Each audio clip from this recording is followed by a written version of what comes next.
Hello!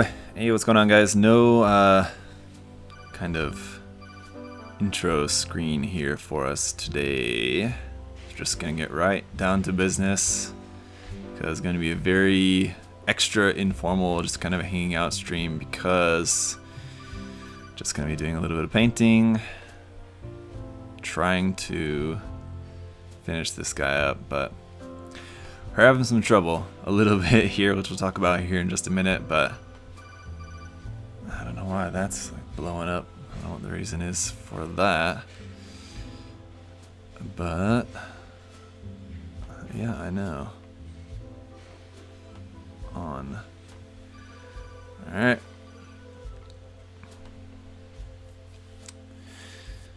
So let's see. Get the chat open up so I can see what you guys are saying, if anybody's saying anything yet. Open.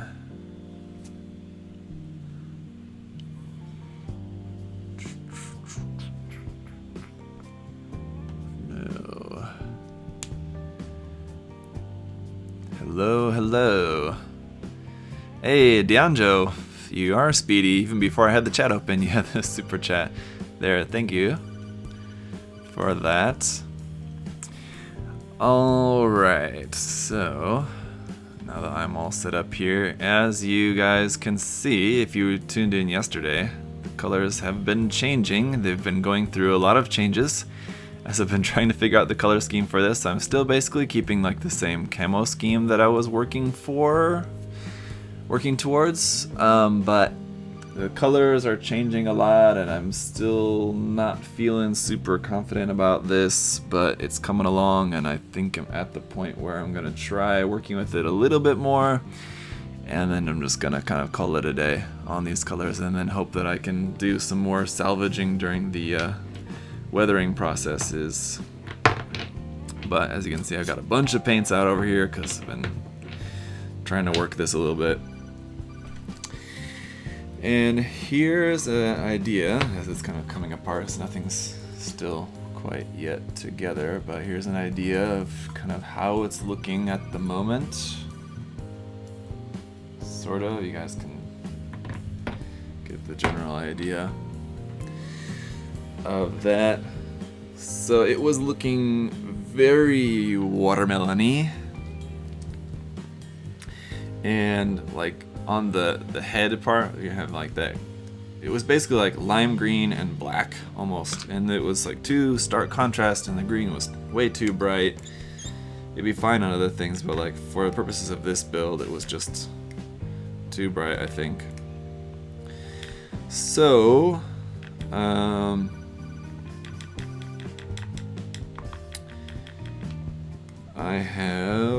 I toned those down, going over the top of those colors with some other colors, and then going over like the lower half, like other main color, and it's now shifted to like this kind of light brown color, which I also don't like, so I'm gonna change that again.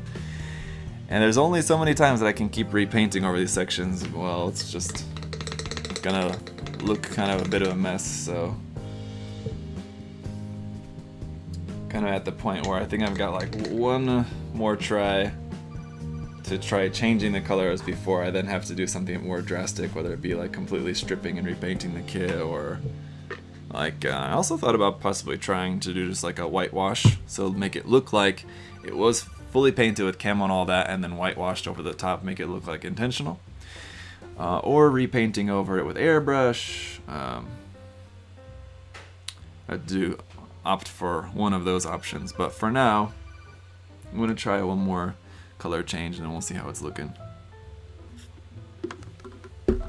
At some point here during the stream as well, Lincoln may hop in and chat with us, but for now we shall see. It'll just be me for now, and then if Lincoln comes, he comes. If not, next time.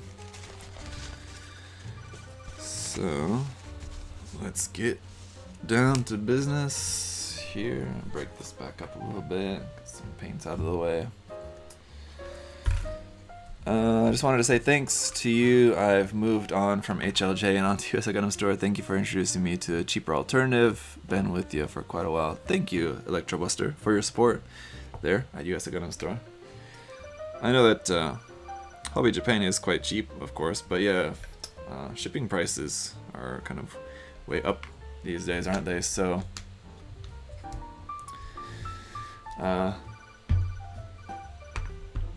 guess there's options to be weighed as far as that goes.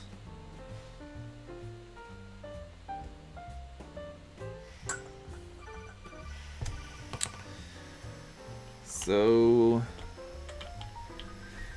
let's see what we can do with this.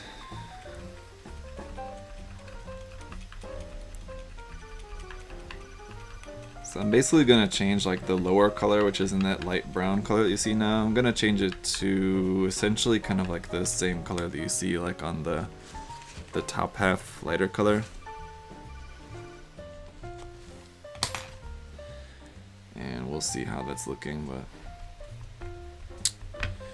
yeah.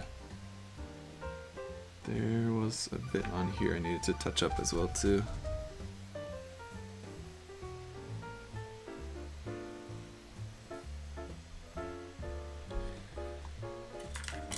Move.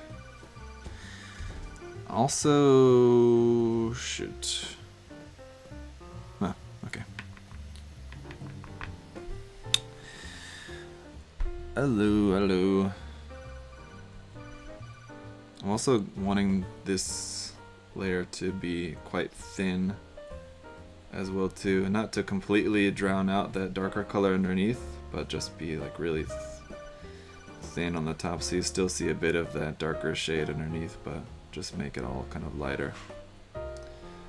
It's kind of working out, maybe. We'll see. Got my fingers crossed that this last attempt will kind of salvage the look of this for me.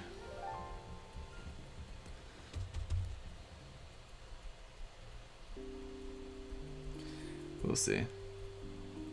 Kind of making a mess of this one, but hey. Not every time can be a winner, right? So if it ends up kind of looking a bit less than what I had in mind, then, you know, it's better to be finished and not exactly what you had planned than spending too much time, you know, keep going back and keep trying to change things.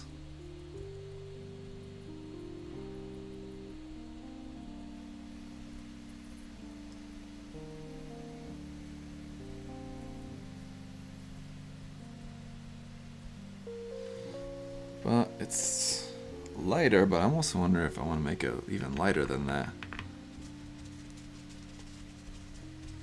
You can still see it. Yeah, Sturgetti, yeah, it's looking better than it was before, definitely. But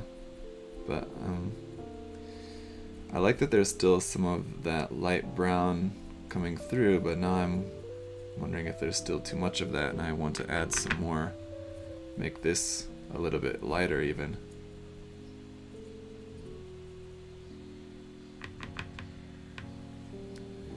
We'll see.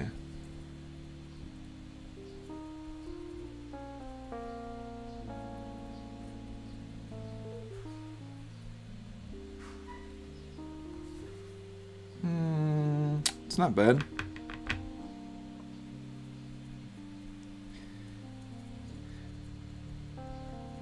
I think I've basically at the point where I've kind of a little bit given up on like the colors, pulling like the full weight of the look that I'm going for, and I know it's gonna come down to the weathering and kind of bringing it all together, at least putting some like filtering washes over it and stuff. So that aspect, I'm pretty much certain about this. It's just the fact of just getting the base colors to the point where I want them. It's proving to be kind of difficult. And like I said, you can only keep going on and on and on, trying to adjust the colors for so long before you're kind of just not helping anything.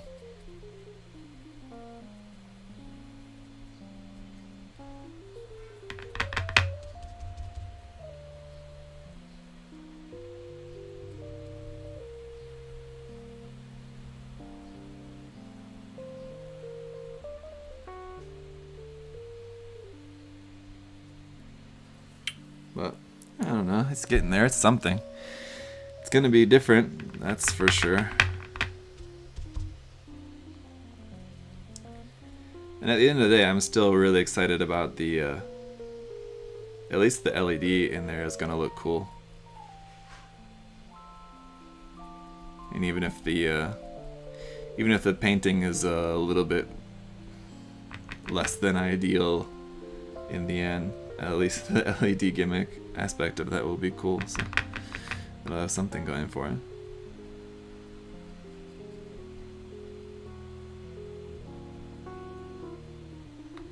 Hey Patrick, thank you for the super chat there. What is a kit in your backlog that you're really excited to build? What's a kit that hasn't been released yet that you're excited to build? Hasn't been released yet that I'm excited to build.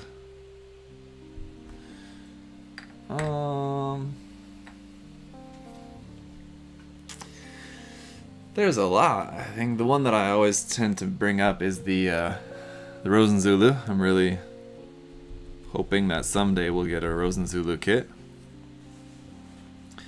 Don't know if or when, but fingers crossed. Non-Gundam kit, though, that's a good question.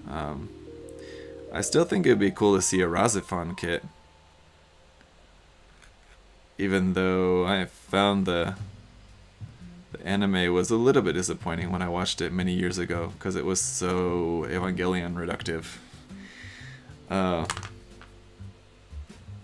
Still, I think it would make for a cool kit. I don't know, like by Bandai or Kabuki or whatever. Well, that would be a cool one. What else? I think the from District 9, the mecha suit that he uses at the end of District 9. I would love like a kit of that. That would be pretty dope.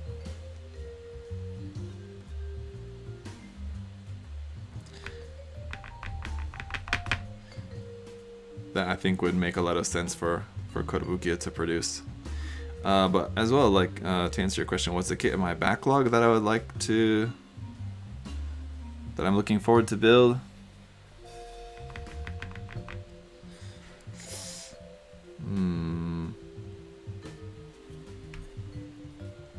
Like any of my big kits, I wish I had just like had the time and the means to work on some of those, like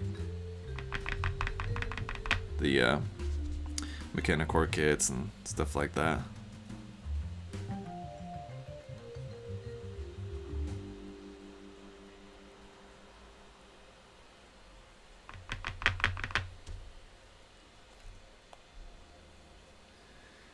I think the other thing that this kit needs is actually, I had some contrast going on with the camo pattern. It was like almost too contrasty, but I think what it does need is a little bit more contrast, but just in the right place. Or just some, yeah, more well-placed contrast.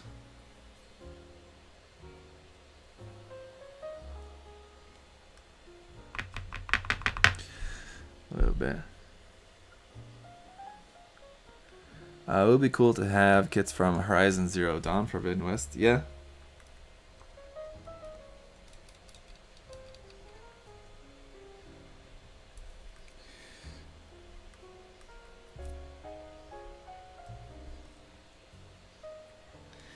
I think one thing that I was doing yesterday too is I was going in painting some of the details, but the color that I used for like painting in a few of the details here and there on the kit was like a too light color, and it's not really distinguishable. I should use like a darker color for that.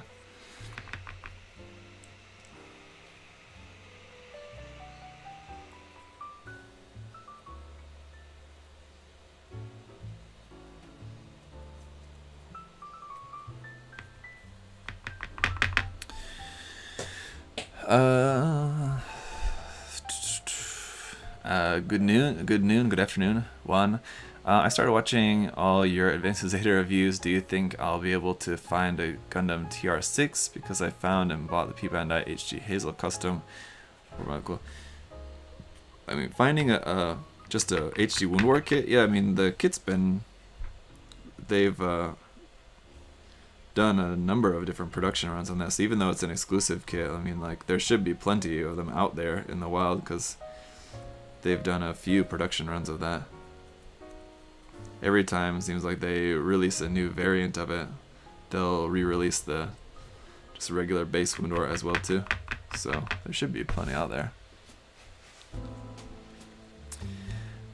Just got home, drunk off my butt. This looks totally different from the last stream. Yes, it does, Ian. It's been undergoing some changes. Kind of for the better, but it's still gonna take a lot of work, I think, to really pull it off. But we'll see. We're doing what we can with it.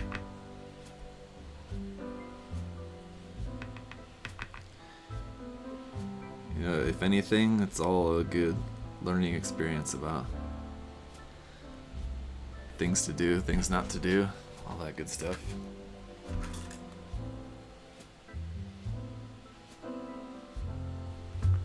Really, I mean, aside from like the couple of small 1/35 scale Machine Krieger capsule kits I've painted, like just a couple of those, this is really only kind of my third. I mean, but I don't know. Yeah, basically. Second, actually, like, second, like, time, like, really fully painting a Maschinen Krieger kit, so. They're different, and I think take a little bit more, or just different skills to finesse. Yeah. So I'm trying not to be too hard on myself for not really being there yet at the level where I'd like to be. Painting these in the way that I'd like to paint them, but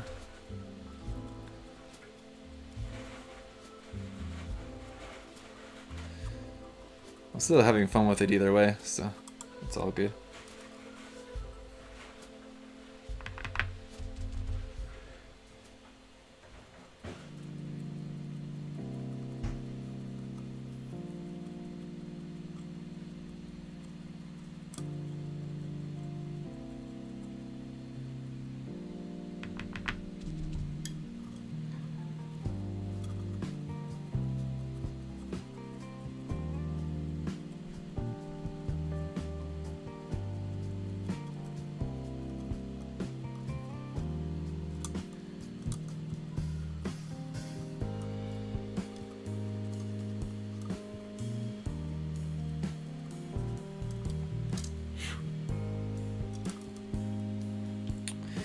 I don't know.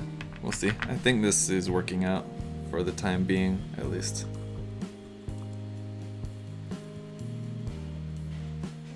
And I think, yeah, it's gonna be pretty reliant on the weathering to pull it all together in the end, but fortunately weathering is also the thing that I'm still very much a beginner at as well too, but I think I can slop it up enough to at least kind of bring the look together a little bit, maybe.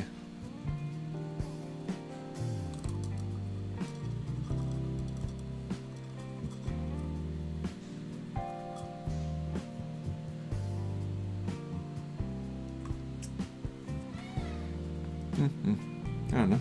We'll see.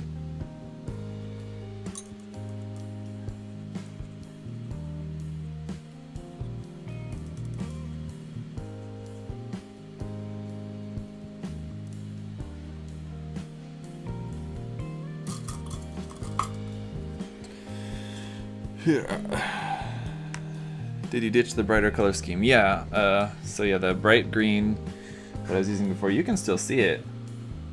So what I like, the way that I painted it is I painted over that bright green with a different color, but I left it so that you can still see little hints of the bright green in there to kind of like provide interest, so you can still see a little bit of that on there. But I think that'll all end up being kind of toned down a bit.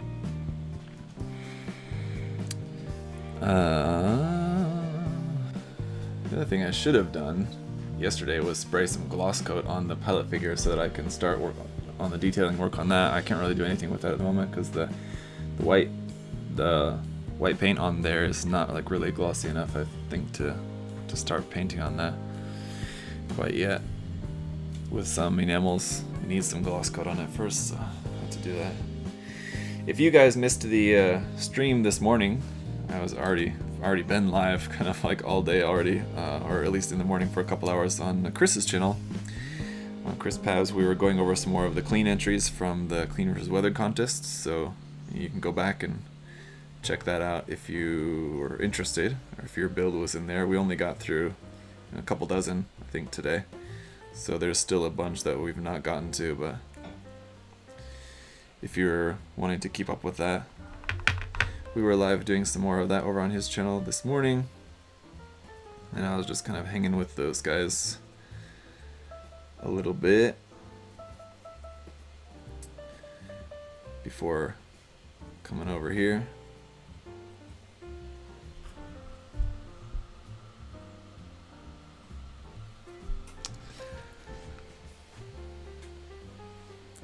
Reminds me of the strings of frog eggs. Looks very natural. Well, I mean, if nothing else, it has certainly been looking, I mean, as it's kind of been going through its color changes, I guess that's also kind of frog-like. Frogs change a lot over their lifespan as well too, but yeah, it's certainly been looking very froggy in its colors. So I mean, considering that the inspiration for this color scheme came from a frog, I guess it's successful in that sense. It's not quite exactly what I was going for, but it has certainly been looking frog-like. So that's something.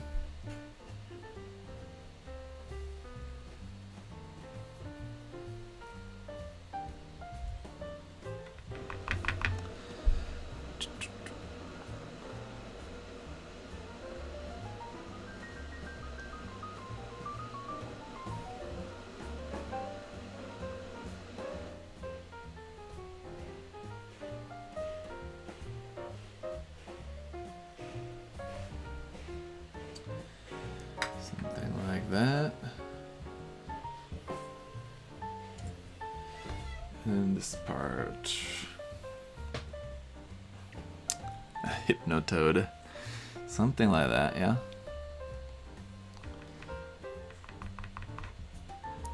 So then for our darker detail color, maybe get a nice dark gray out here or something, I guess.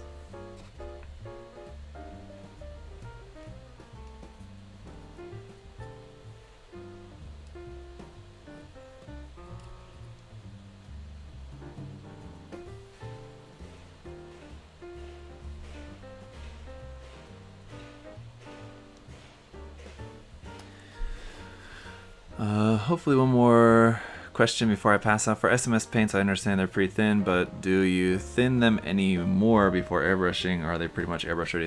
As from my experience, they're airbrush ready. You don't need to add any more thinner to them. I think it says like on the bottle or something that like if you find that they are like just like over time, it's like the paint's settling like too much or something, getting a little bit too thick, you can add some thinner to it, but you shouldn't really need to add anything to those.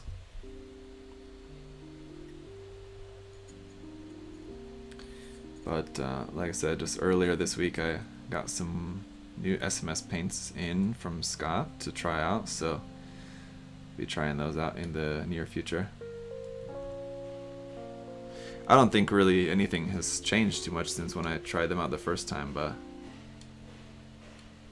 I'll see. Maybe my opinion on them has changed, and I'll have to let you guys know.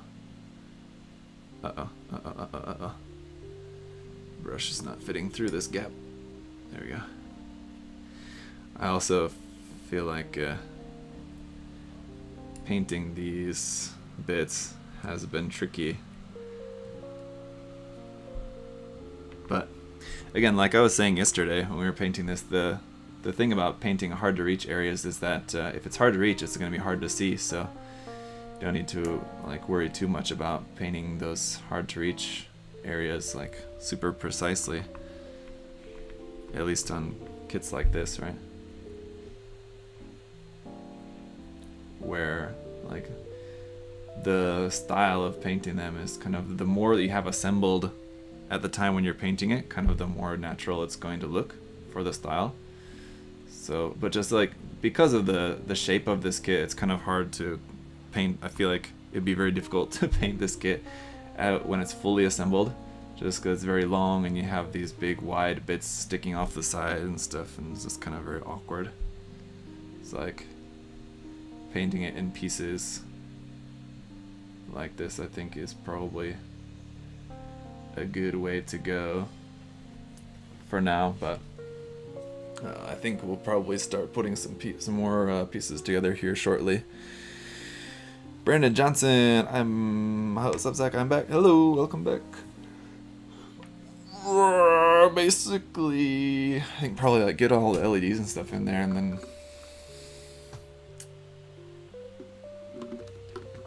one thing that I wanted to try too, and maybe after I finish this, we'll change gears and we'll try that. I wanted to add this a little bit to the clear part for the eye. I'll show you guys what I mean here in just a minute. Let me finish these last couple of bits here with this color. Kind of the main camera eye. I wanted to try adding some like little bits of clear color into the back of it, because it's not like molded detail, but it's got like the mold ejector pin marks on the back side of the clear part, which normally are pretty unfortunate to have those as a detail in there, but I think they add an interesting kind of detail into the back side of that clear part. Except that I want to try to add like a little bit of like clear color paint in there. I'll show you what I mean here in just a little bit. But let's finish up some of these little bits here. Where's the middle piece? Not too wet, right?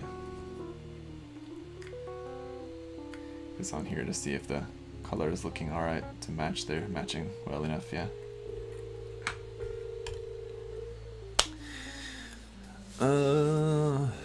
Watching this during class, Seal. Thank you, Seal. Just don't get in trouble. And I don't know if you can hear if you're watching during class. Hopefully you're like not watching with audio or something, but if you can hear me, don't get in trouble.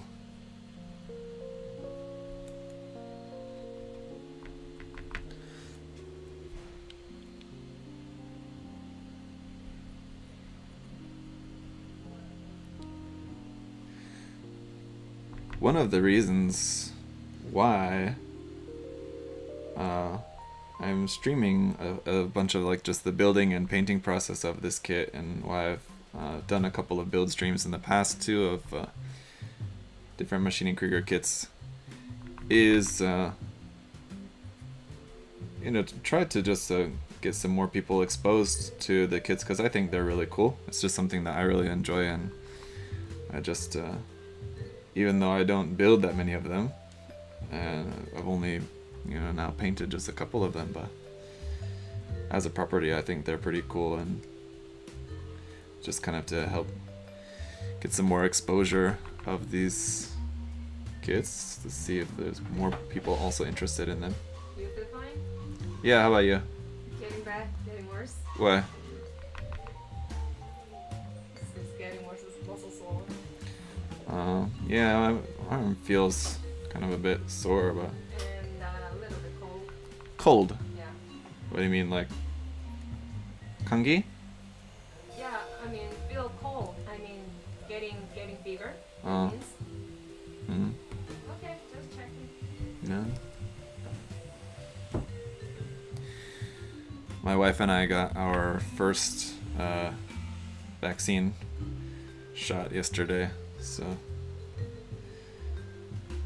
yeah, arm feels a little bit sore, but nothing too bad. I think she's been feeling a bit more sore than I am.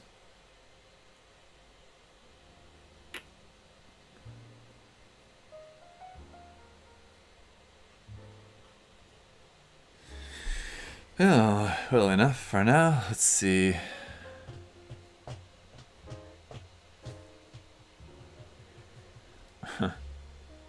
Hey, Chris. Did you guys break up the chat over there? Or are you guys still hanging out there and you're just coming to say yo?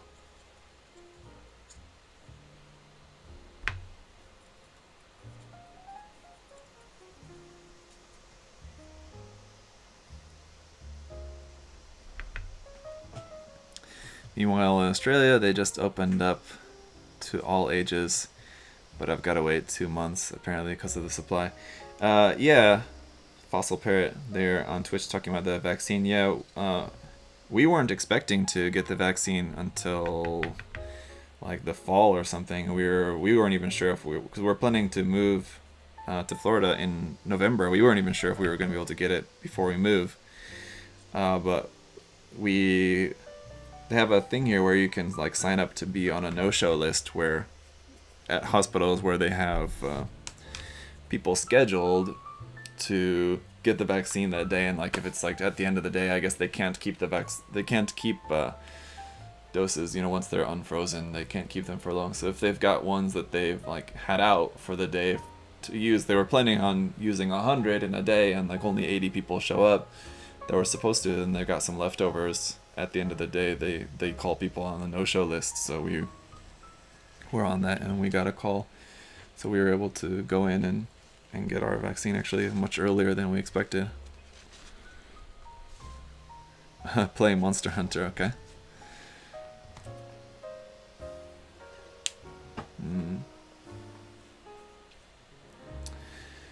Yeah. For custom Gunpla, what millimeter of plot plate do you usually use for extending the arms and legs? I usually find 1 millimeter plot plate to be the most useful, because it's a pretty easy thickness to work with, and you can always stack it. So if you need 2 millimeters, 3 millimeters, 4 millimeters, you can stack it pretty easily. Whereas if you're using like 0.5 thickness, then it's just more pieces to stack. But 1 is pretty good, pretty useful especially for like making limbs or making parts larger or something like that, expanding proportions.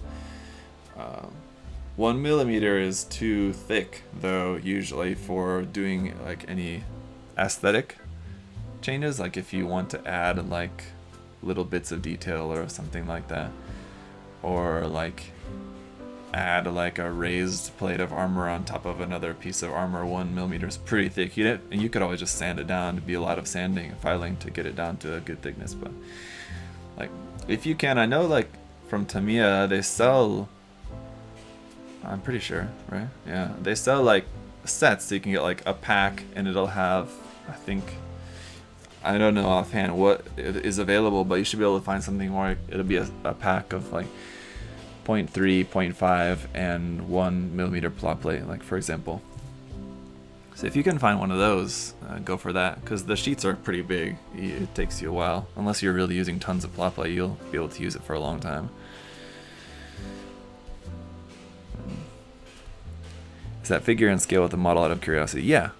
Yes, they're both 120 scale. So the actual kit, there's no pilot in the kit. It's a unmanned AI drone. So yeah, like if you take like the head of this compared to the pilot figure, yeah, it's kind of hard to imagine any person inside there if you think that if this character is of the same scale. So yeah, they are the same scale. They're both 120. Most machining Krieger kit is 120 scale. 135th is just not as common now. I think back in the day they had a bit more 135th scale stuff. Some of the like larger kits are still 135th scale. Like I think the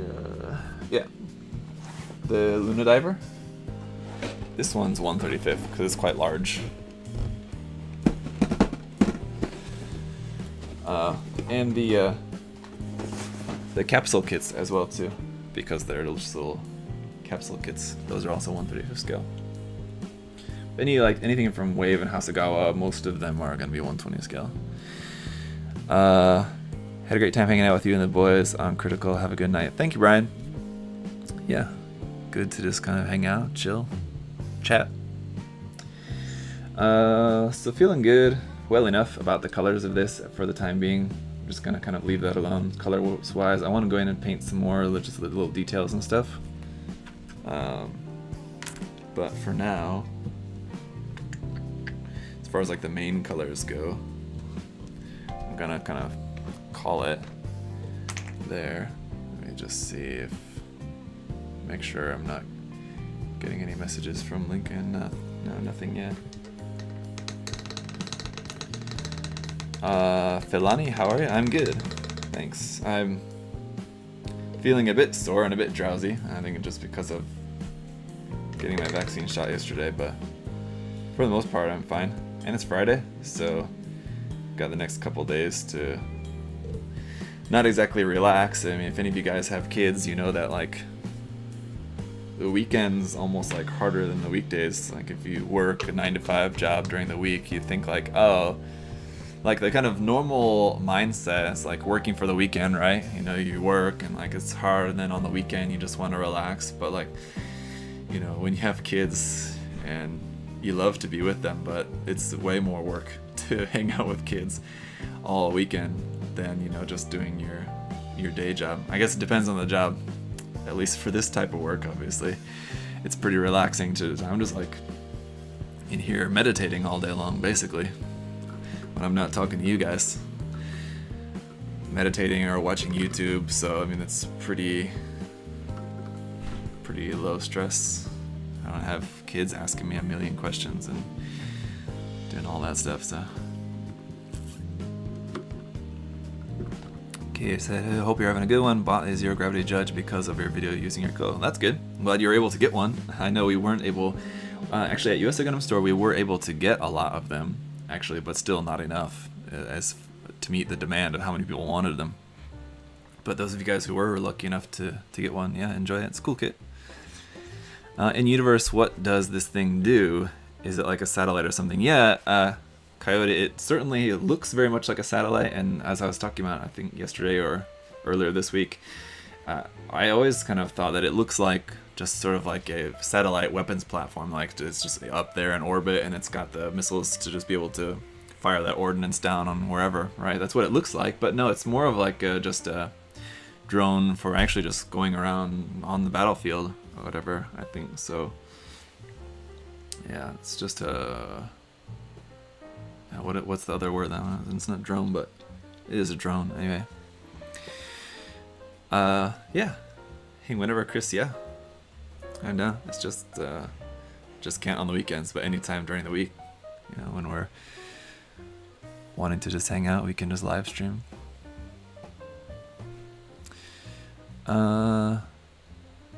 Flimsy drone. Yeah, I mean that's the thing with a lot of Machine Krieger designs. They don't like the Croat series as well too, like with the backwards legs. A lot of the designs are a little bit nonsensical if you try to think of them like in a too realistic sense. So hang on, let me grab the color here.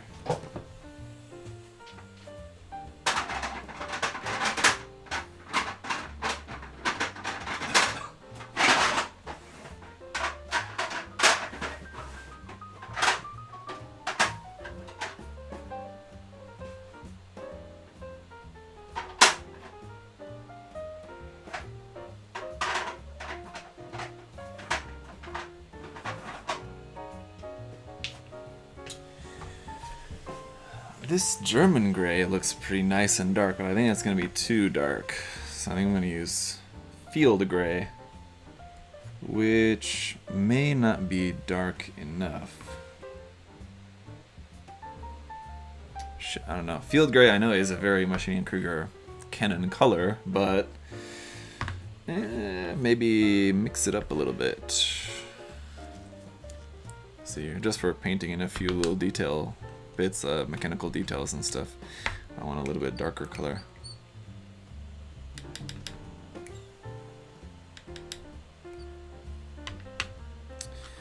Don't need a whole lot of that either. Any side whips besides this one? Oh yeah, plenty. I've always got plenty of side whips. No shortage of those.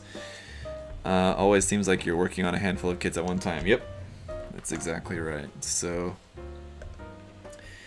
it just depends on. I've always got lots of stuff going on, but how active those projects are or not really kind of depends. So like really kind of like really active whips at the moment, really not that much. I'm also working on sanding the parts of the Ma.K to hopefully paint that. Hopefully maybe next week start painting on that kit. And I've got a number of kind of inactive whips, I guess you could call them. So that'd be like this whole section of the bookcase right here. A bunch of stuff that is like started, or at least like the planning stages have started, and they're just kind of like not really in the works at the moment, but somewhat. Also the Xeon, I've got kind of a cool plan in mind for the RG Xeon that I've sort of just started on, and I've actually got it all disassembled now.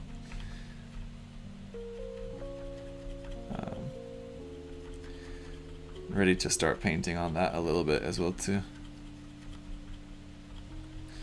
But the plan for that is basically just one of my kind of like really quick projects where it's not something that I make like a series of like 2, 3, 4 work in progress videos on. It's just gonna be something that just kind of, it's a fun little simple project. Just paint it up, show it to you guys, and that's kind of about it. Part 4 already. I need to watch part 1 through 3. Questionable, but if you want, yeah, you can. You don't need to by any means.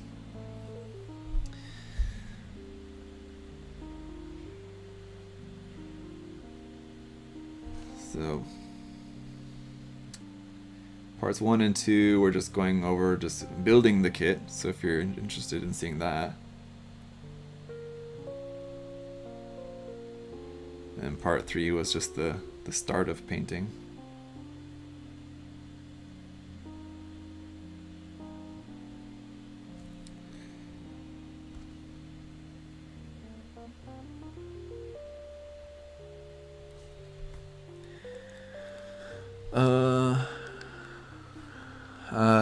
When do y'all think when Gundam Hathaway will drop? Yeah, I don't know. It got delayed again, right? I'm not really keeping up too much with that.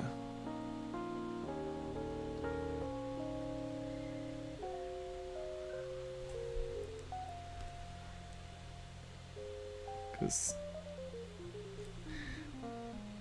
I've seen plenty of Gundam animation in my life, and you know, sometimes I keep up with the newer series. Like I was watching IBO for the most part, and I was watching some of the Build series when that was coming out. But honestly, the animation just is I'm not really as excited about that for the most part. I'm just kind of much more interested in the kits. So if there's some news about some new kits and stuff coming out from Hathaway's Flash, then I'm excited and I'm more curious to know about that. But as far as the animation, I don't know. I don't really care.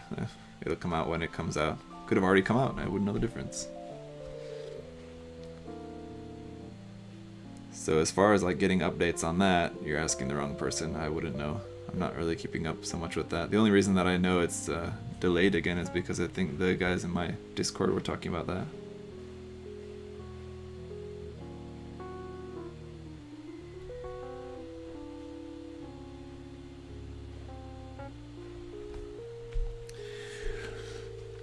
Hey, I just want to know what the new MG is. Yes, don't we all want to know what that new MG is?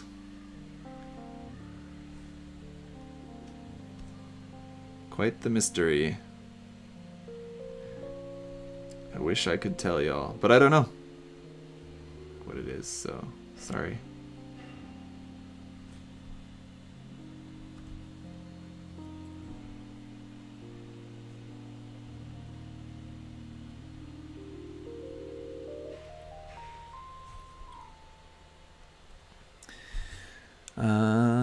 That new IBO kit you shared the other day looks so cool. You're talking about like the Grimoire that's coming out? The new HD Grimoire that's coming out? Yeah, it's a pretty cool design.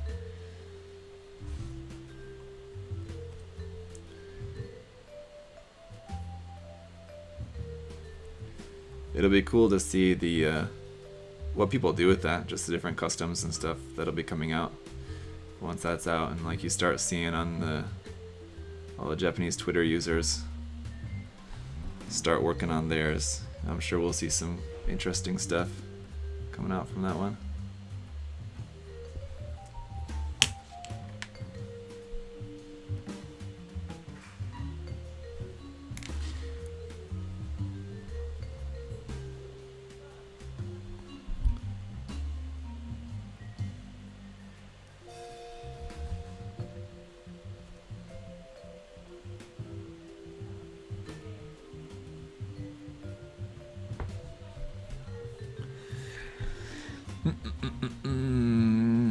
I like the hood on it. Yeah, the hood's kind of interesting. I mean, it's actually one aspect of it that I don't know if I'm totally convinced about. It's kind of weird that it's got the hood, so I'm kind of like don't know where the head is. Seems like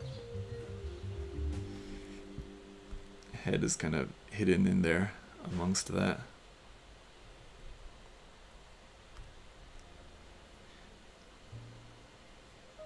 But I'm waiting till I'm able to actually build it to see.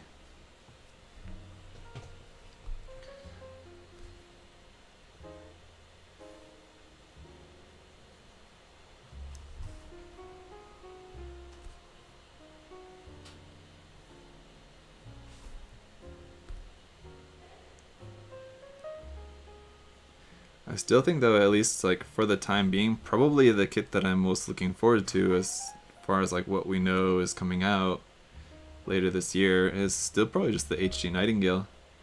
I think it's going to be a lot of fun. Even though I've never like been a huge Nightingale fan. I just think like that's going to be a fun kit just because of the size and the design of it. I think it's going to be a fun HG. The RE100 kit was just, it's huge, but it's not that much of a, it's not a very fun build by any means. It's just big.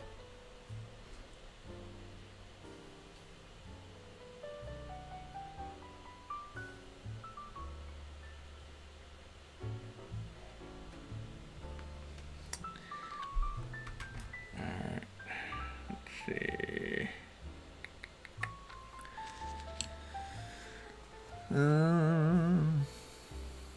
Anybody know? Let's see. Where did this color scheme come from? Mike. Mike, were you on YouTube and now you switched over to Twitch? I think I saw you. You commented something before, Mike, and I was in the middle of saying something, so I didn't see what your comment was. Oh yeah, there. You asked the same thing on YouTube. Sorry, Mike. Yeah, the idea came from the, what was it? Starry Night Reed Frog is what it's called. The camo pattern, and I was originally trying to paint this much more similar to that, but I've kind of gotten away from that as far as like the color wise. The camo pattern is still kind of that, but just Google Starry Night Reed Frog and you'll see. But there's quite the difference between, I guess, variants of the frog. I don't know if it's like different species or what, but like you'll see it sometimes very spotty, and then you'll see it sometimes with this kind of like snaky kind of camo pattern on it. So depends on what comes up, but you'll see what I mean. It's still a cool like color scheme. I don't know. My inability to pull it off on this kit is probably going to dissuade me from wanting to try it again in the future, but I kind of do want to try it again at some point, maybe on a different kit. Maybe it'll be more fitting. Maybe it's just that on this particular kit it was, I think I kind of had my work cut out for me trying to apply a color scheme like that onto a kit like this, but maybe on like a regular SAFS kit or something or just something fun and simple, like not Machine Krieger, but like just like a petite guy or something, just to try painting that color scheme on a kit. Just something small and simple, maybe, just to try it out.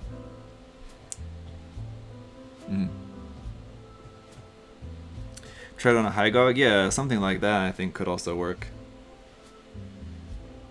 One of those Xeon kits, something like that, yeah.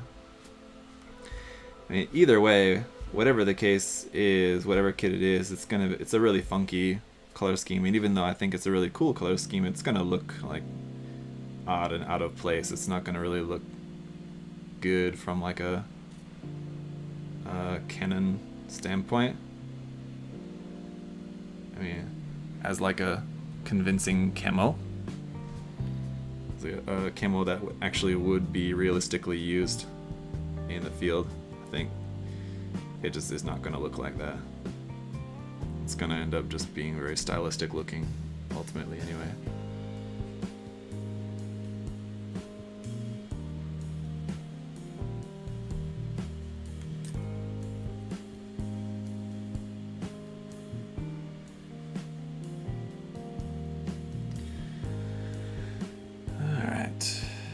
Okay, now I can sleep. See you, Mike. Like the idea of using animal-related color schemes. Well, yeah, that's a thing with Machine Krieger. A lot of the camo inspiration does come from animals. I know, like, especially like a lot of sea animals as well too. Stingray and things like that. So you'll see that a lot with the designs. But I think they're less so much like trying to make the camo look exactly like the animal and just sort of like adapting the idea of the camo. So like you'll see like the Stingray, for example, usually has like a lighter side underbelly. I'm talking about the Lunar Diver kit, this one that I was just showing. In this case, for this particular one that's shown on the box anyway, it has a dark underbelly, but a lot of times they'll have like a lighter underbelly, kind of similar to like a shark. How they have that so that other fish and whatever in the water, when they're looking up and seeing the shark, it's camouflaged with a lighter underbelly because then it blends in with the sky. When you're looking at it from above, it's darker on the top, so it blends in with the darker water or whatever is down below it. Seabed being a darker color usually, or whatever. So it's all kind of cool to imagine all of that, and how that would all make sense, like for a aircraft as well too.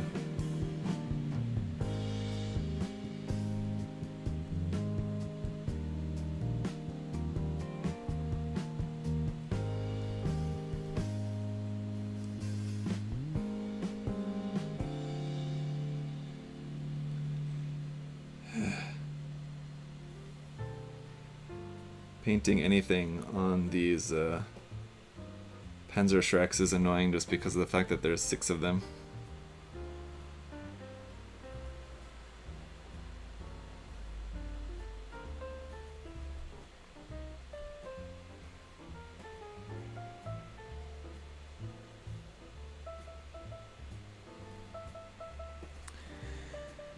Alright. Any tips for hand painting a kit as a whole or not separate parts? Currently waiting for prime parts to dry. You're talking about for painting Maschinen Krieger kits or painting Gunpla kits by hand?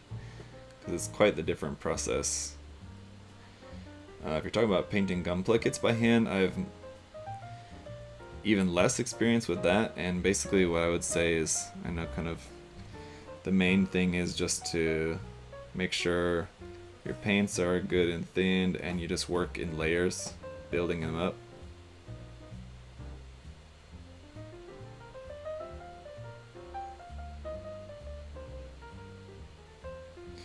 That's the main thing to remember.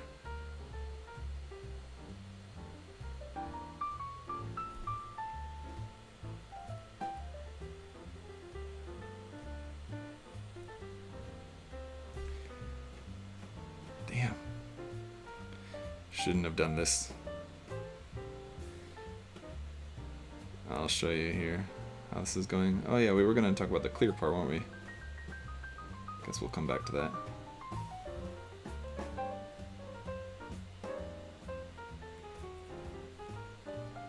I'm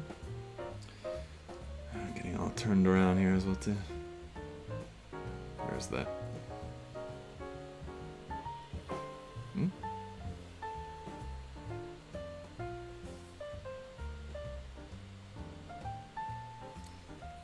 On the back end of the Panzer Shreks here, painting that back part in gray.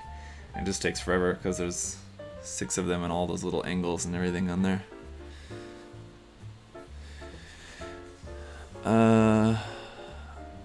I'm so nervous working on my first model kit HG. Jim Gumpla watching it gave me courage when I'm nervous. Yeah, just don't be nervous, man. Especially on an HG kit like that, I mean,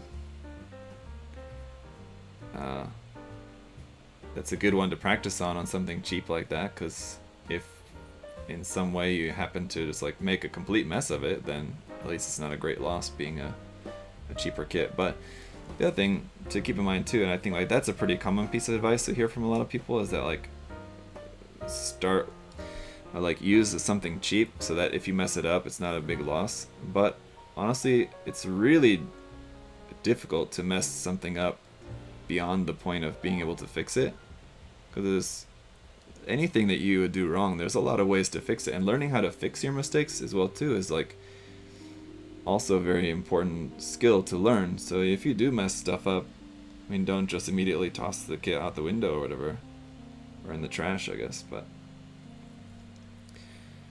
you know, depending on what the issue is, learning how to fix that can be equally beneficial experience for you. So don't miss that opportunity if that situation arises.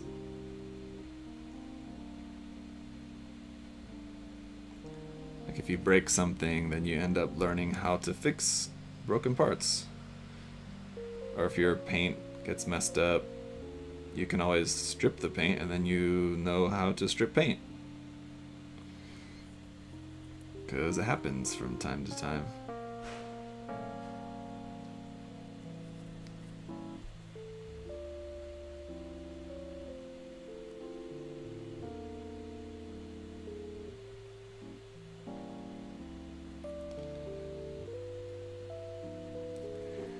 Dang, what a nuisance. I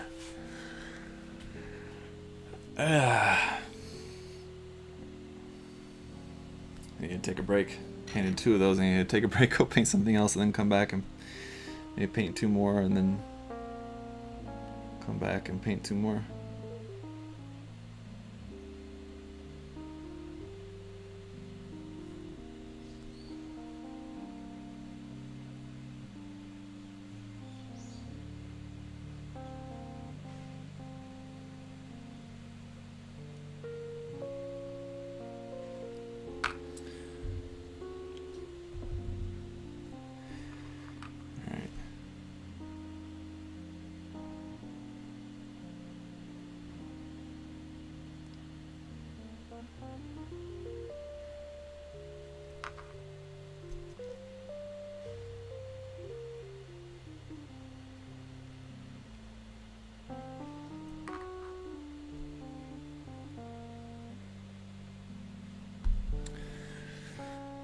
Let's see. What else is going on there? Do you ever use the magnification when painting? No.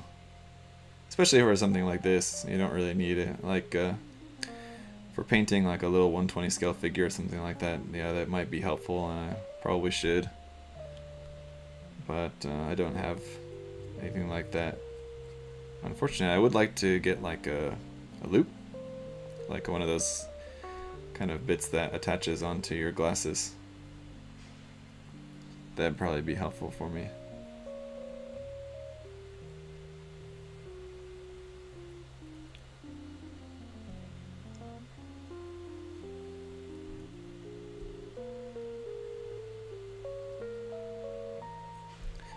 There's even like a Maschinen Krieger branded loop I know that you can get. I think I thought about buying one last trip to Japan. I think it was like $35 or something like that. Though it's marked up and more expensive than your standard one just because it's Maschinen Krieger branded.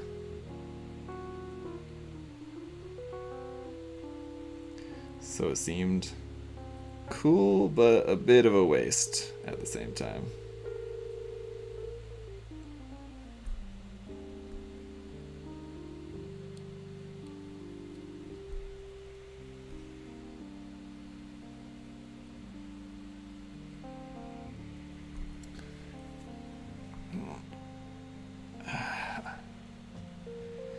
Reminds me of the one quote Miss Frizzle from Magic School Bus: "Take chances, make mistakes, get messy." Yeah, basically.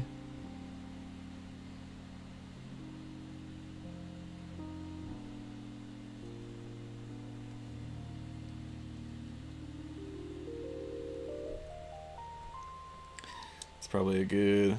I mean, I suppose it's a applicable philosophy to just about anything, but I think anything, especially in like artistic expression, right? Because the reason that you're making the whatever it is that you're making is expressing your art, but there's still like technical skills involved too. Like you have to know how to paint. So in order to reach that point where you're able to successfully express yourself the way that you want to, it takes taking some chances, experimenting, trying new things.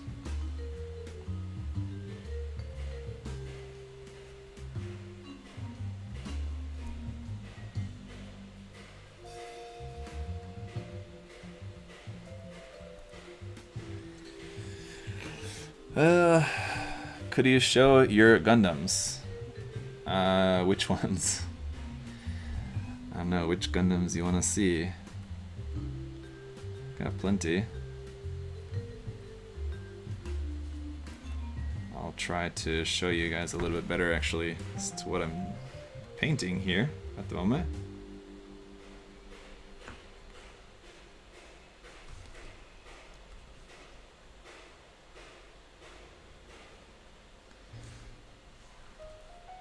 Being a bit conservative as to how much of this part I'm painting this darker color, but I'm gonna see if maybe I want to push it to a bit more of this part that I want to paint in this darker gray. We'll see how that's looking. Yeah, I think probably yes. I think a little bit more of this will go all the way up to the top here.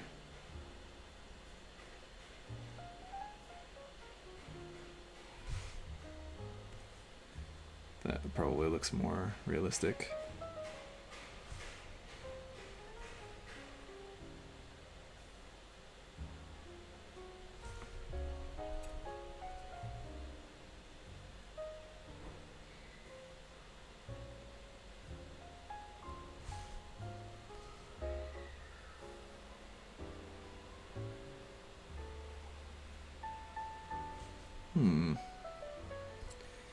Yeah.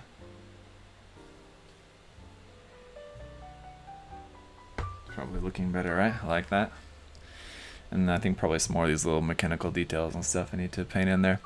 How late was I to this stream? Well, hi anyways. Can't you just paint it like with maybe paint can or something for the big parts? You could, but it's a completely different effect. The whole reason for painting by hand is not for a speed or a convenience. It's just because you get a completely different look of the paint. So yeah, surely airbrushing, or of course with a spray can, would be much faster and simpler to do, but it wouldn't look the same.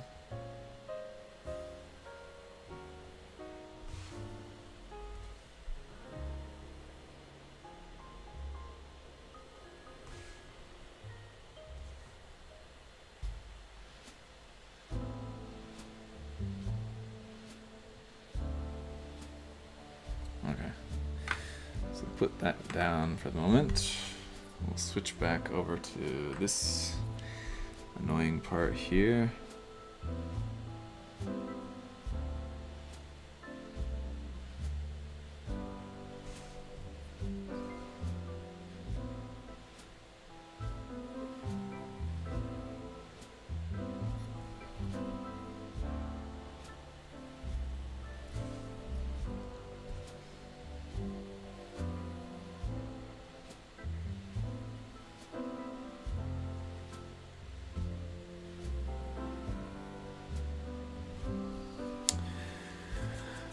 Let's see, David Paul. So with dark colored plastic, when you do the double snip method, does it help to use a hairdryer to soften the plastic before you do the second snip to cancel the stress?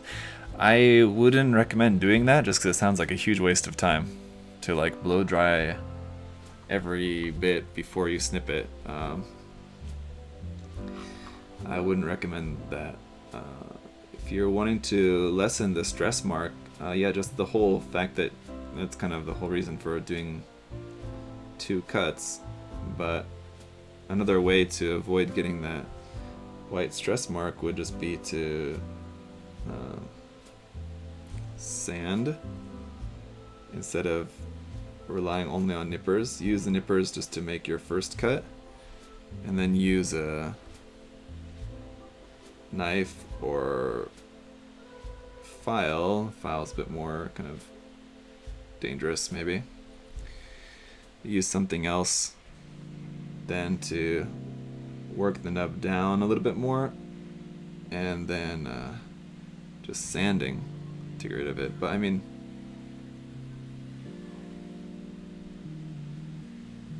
there's always going to be times when no matter what you do, you'll find that you're gonna get that white stress mark on there, and so sometimes it just happens. There's not really any surefire way to avoid that, I don't think, necessarily. So yeah.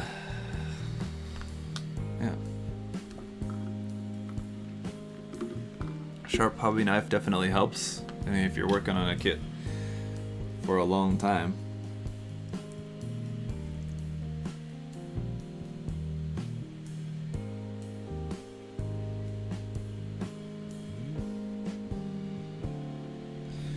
Probably making some choices now that I think I'm gonna regret, but painting some more of this. I think I didn't necessarily want to paint a lot of details on this,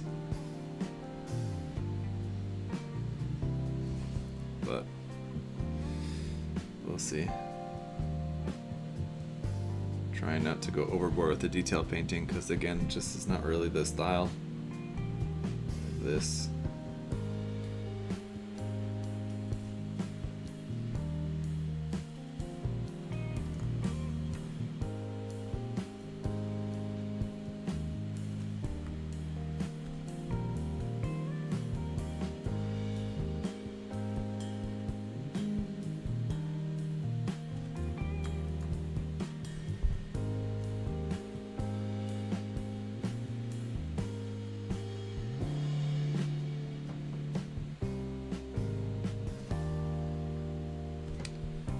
We'll see.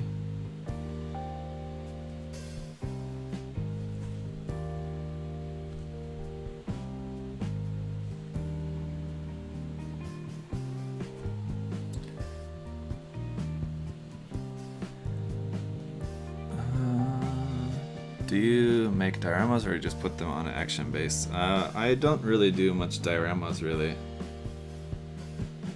It's pretty rare that I'll do any sort of like even simple vignette or anything. So no, it's not really my forte.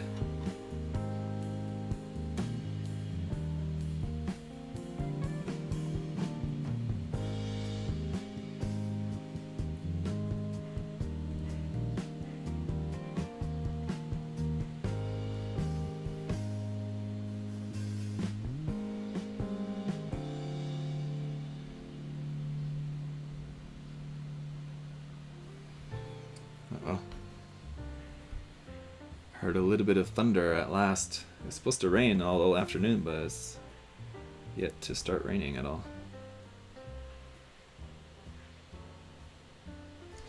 Yeah, I think I'm already regretting deciding to paint this part.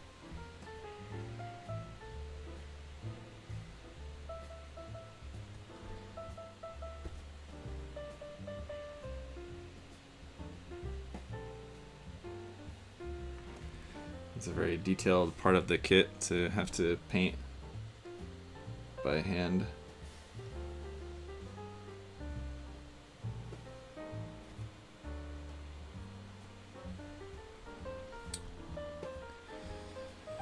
Oh well.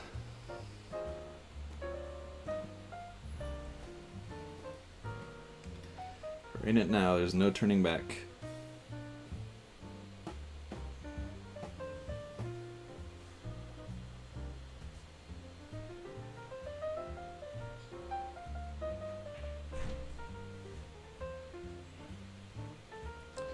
Oops.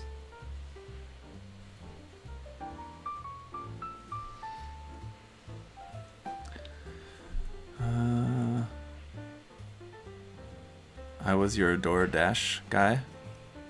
I hope you enjoyed your lunch. DoorDash guy? Ma.K, what do you mean?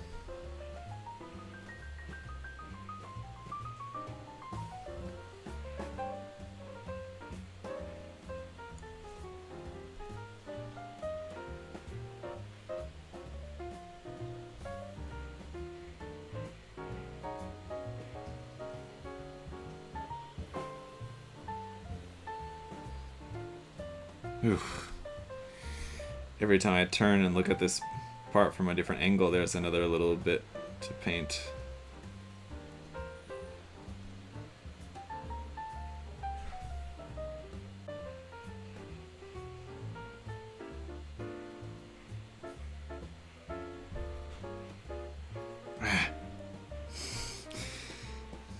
Yeah.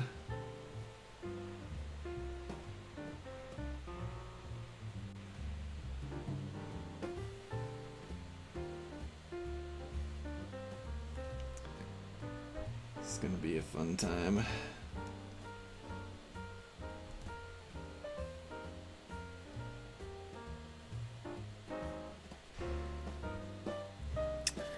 I was in the after party on Critical Builds. Okay, sorry.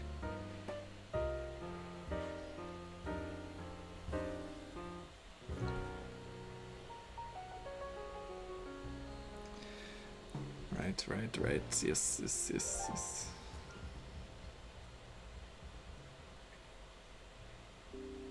Sorry, man. It's one of those days. And the best thing is, aside from being just kind of tired and worn out, that we've got one more live stream tonight. So if you guys haven't checked that out, we got a live stream tonight on the USA Gundam TV channel, where we're giving away another P Bandai Master Grade Quanta kit, but also two other giveaways, one of which is two different HD00 kits, and the other one is a Frame Arms Girl kit.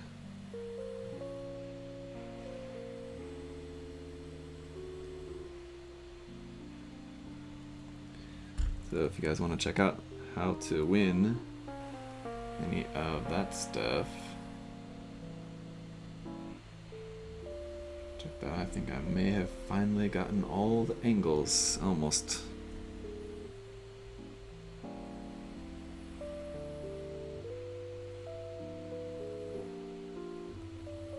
Thought there was something I missed.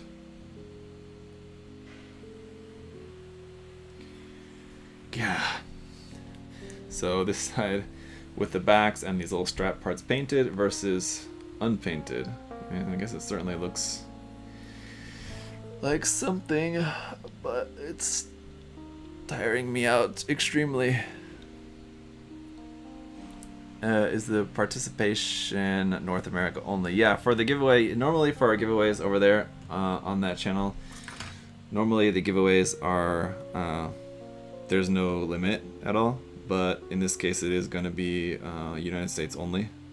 So yes, if you guys are not in the US, then sorry, you won't be eligible this time, but normally that's open for anyone.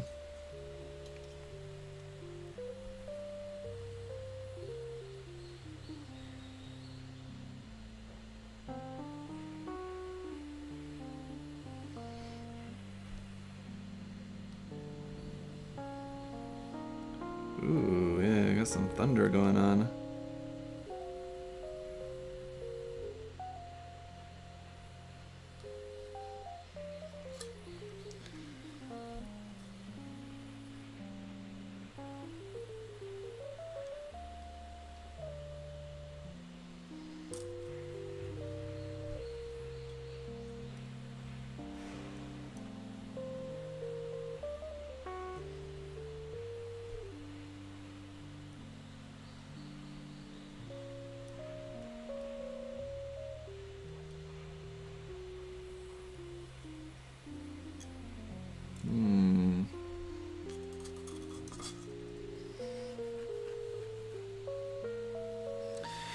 Hate painting something and realize I didn't paint the underside. Yeah, I mean with little parts like that, they're kind of a pain to try to paint those, but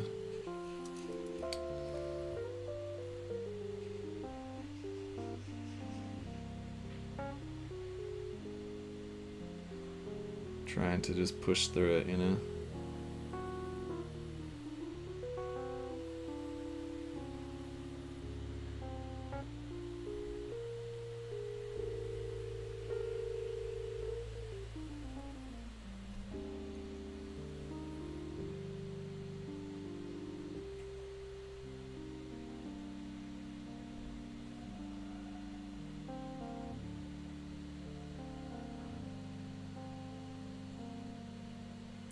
And also, not trying to do it all at once, so now I've switched over. I'm working on a different part for a while, and then I'll go back to that. So that I'm not only doing that piece.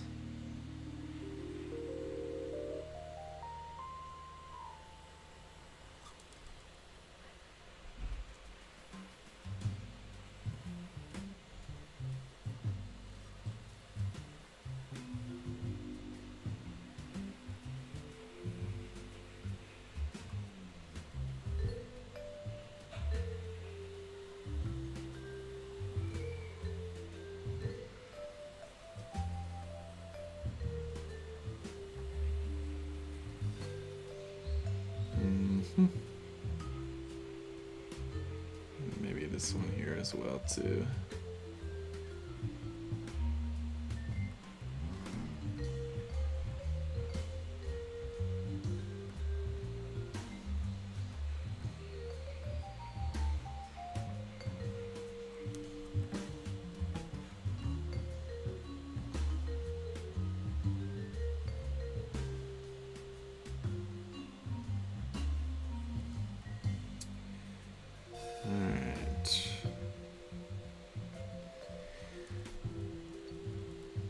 How about for that wire?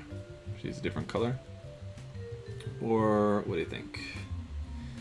I also want to test here at some point. We need to test to make sure that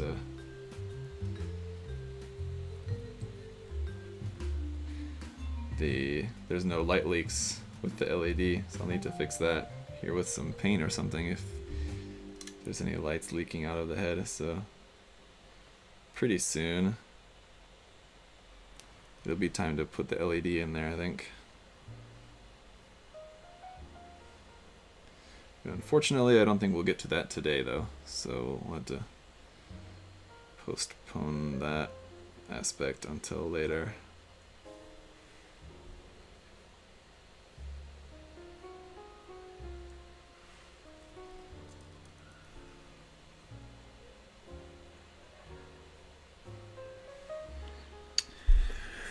Hey, Zach, keep up the good work. See you on Complete Facebook group.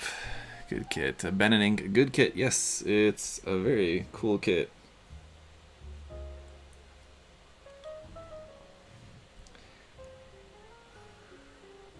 Despite my struggles painting it, it's definitely a fun kit. Very cool. And if you were to build this, you know, and you could paint it in a way much easier to do than what I'm doing, for example.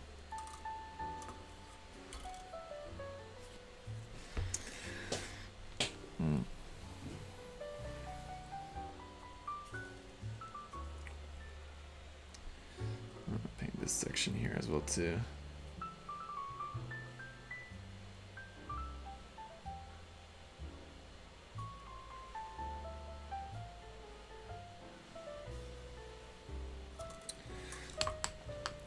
Paint's getting a little bit thick also, but hang on just a second, guys. Let me put you on pause for a minute.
Hey, and it just started raining finally. Yeah, it was supposed to rain all day long, they said. And it's finally just getting around to it.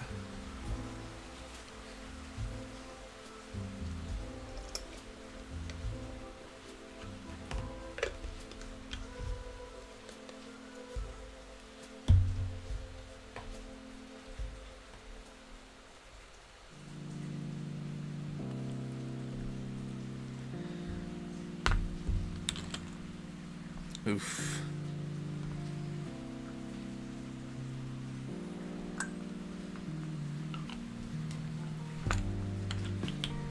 Let me actually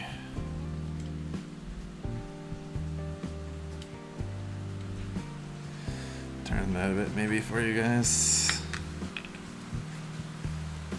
Woo. Really coming down now all of a sudden. I don't know if you guys can hear that. But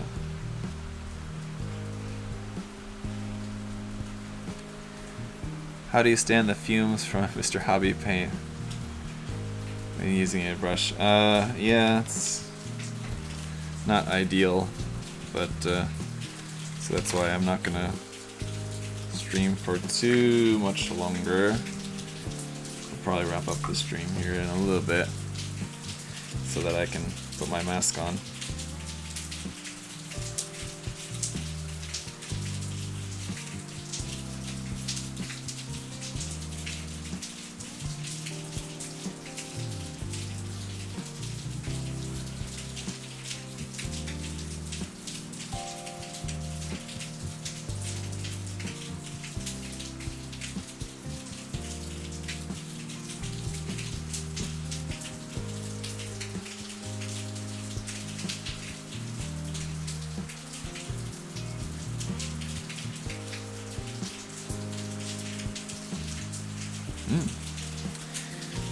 Citadel paint is ideal for this kind of job, to be honest.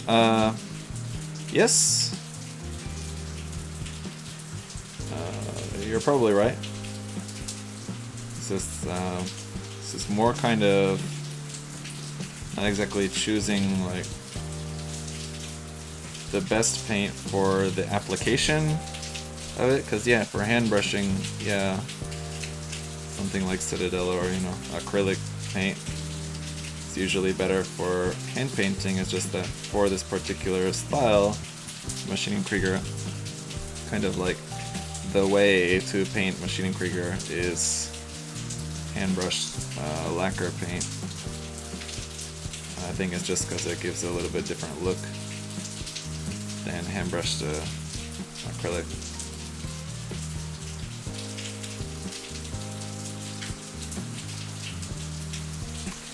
Has that lacquer look to it, And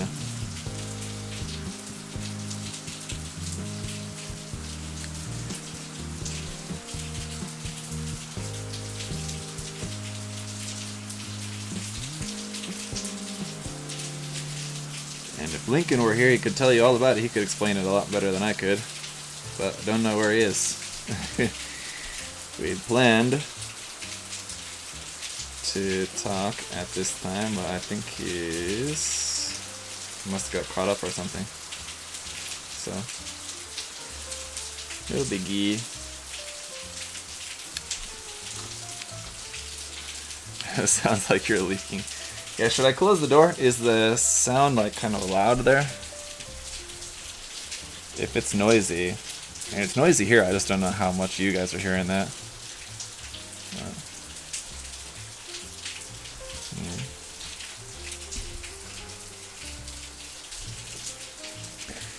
Mr. Color is all semi-gloss or gloss and very durable.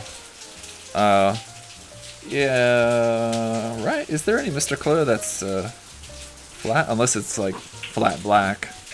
I guess it would all be either gloss or semi-gloss mostly. I don't know, like flat. Like this field gray is flat, so it just depends on the color. Semi-gloss, semi-gloss, semi-gloss, gloss. Semi-gloss, yeah, seems mostly semi-gloss, yeah.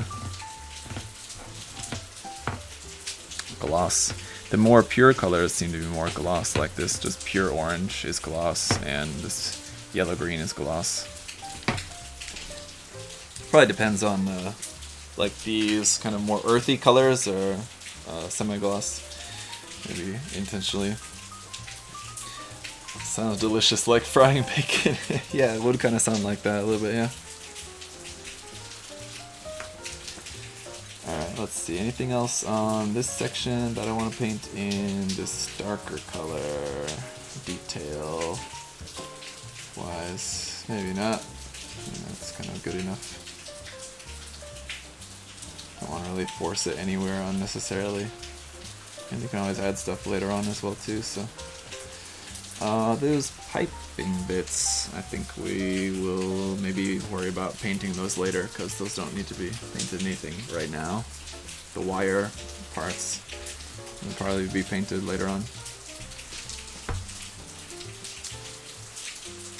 So, back to this piece. I want to paint these, like, truss kind of parts also in gray, which is gonna take even longer as well too, but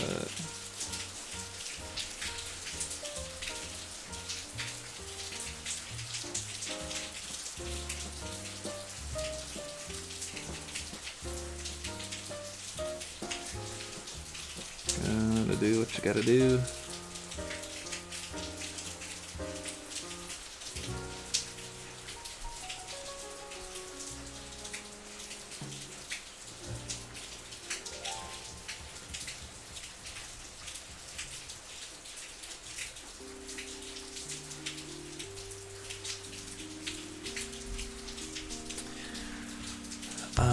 I think the old colors will work well on SAFS or Fireball kit. I should do it on again on a gotcha kit. Yeah, that's a good idea. I think you're right. Like I said before, I do still want to try that color scheme on something else again later at some point, and yeah, I think on a regular like humanoid or just a suit. A Maschinen Krieger suit rather than some sort of a vehicle or drone, I guess in this case, will hopefully work a little bit better maybe. Oops.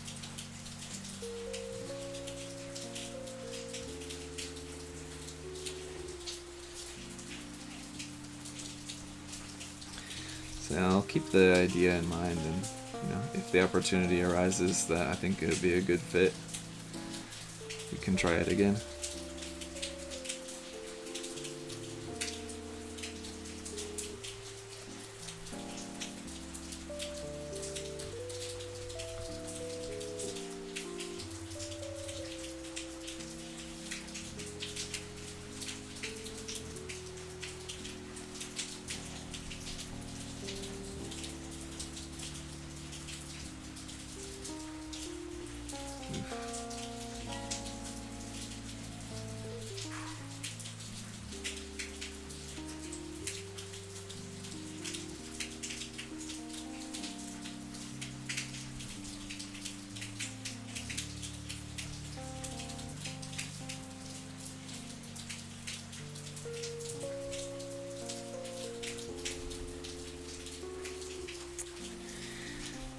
Tedious.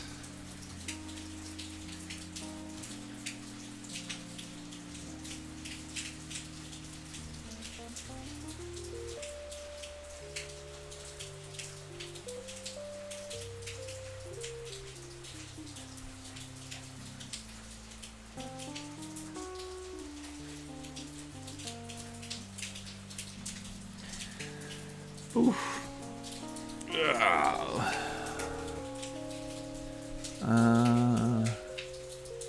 Where did the green go? The green is gone away. It went somewhere else.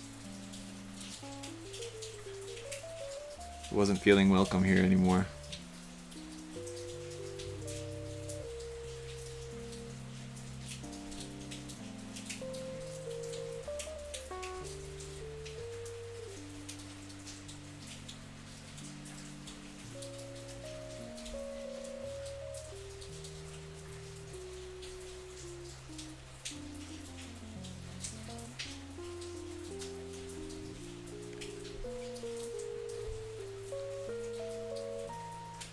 Doesn't really bother me in this case because it's not exactly what I'm going for, but this is an example of where my background in painting Gunpla is kind of going to really, it would really be hindering my ability to do like a proper Maschinen Krieger style paint job, because this type of painting just wouldn't be done. If you looked at like the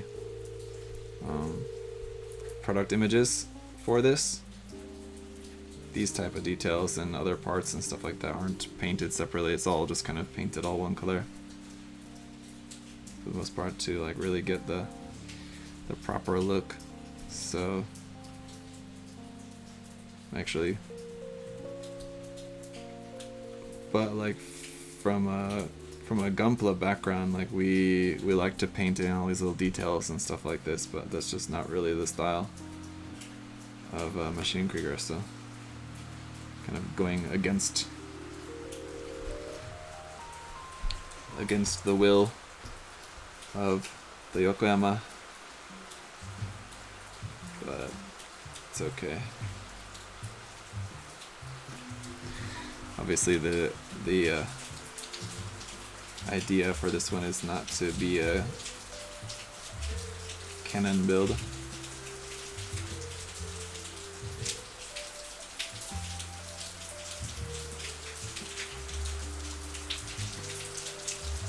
Ooh, it's really coming down out there.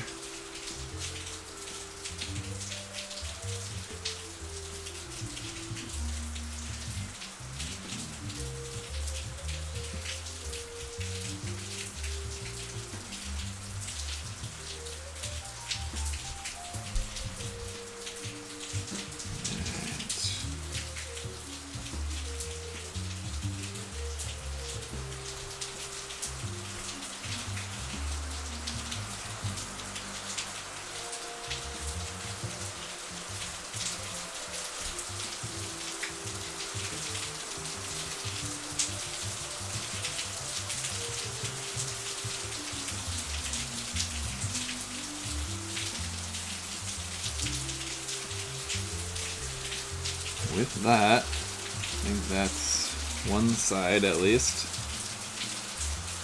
basically done. Oh my, what a tedious process.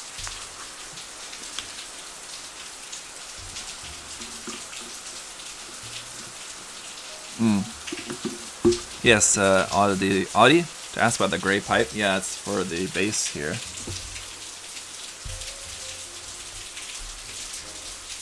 Let's see if you guys can see that. This is the base for it, so it's the plug onto there. So it'd be like that. Here we are, like this. And then this piece is kind of a loose connection, so to show you guys kind of carefully, but you can see how it's looking so far.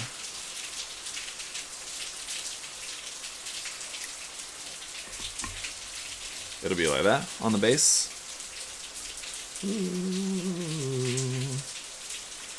Very cool. And then the girl, our character figure here, is attached up onto the side, up here, like that, and just got a pin in her hand, so just pin right to the side of there, so we won't need any other like extra support or anything like that. It'll give the illusion as they're both floating in 0G, sort of.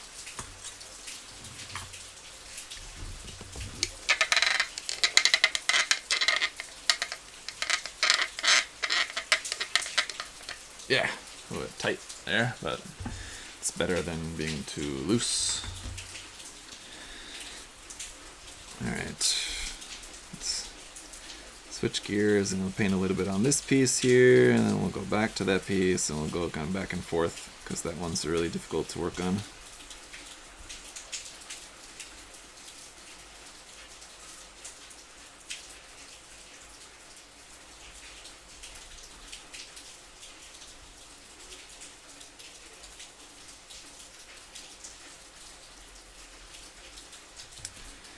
Oh, nuts. And I just remembered too that I didn't bring an umbrella today. Because I thought it was just supposed to rain like in like the early afternoon. So I thought, oh, by the time I need to leave at like 5, it won't be raining anymore. Oopsies. I guess it's only 3 now, so we'll see. It's still raining 2 hours from now or not.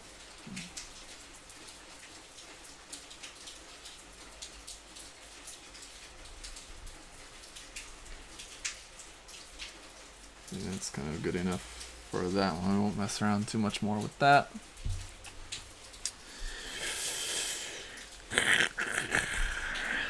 Yes, better change this back. Here we go. Sorry, guys.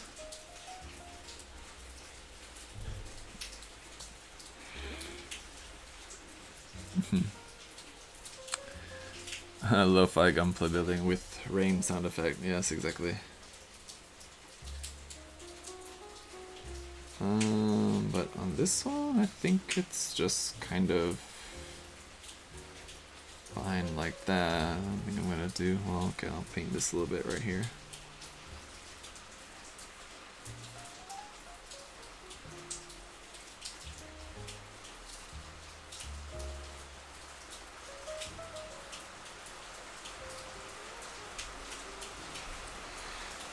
What's that really popular lo-fi YouTube channel? Is it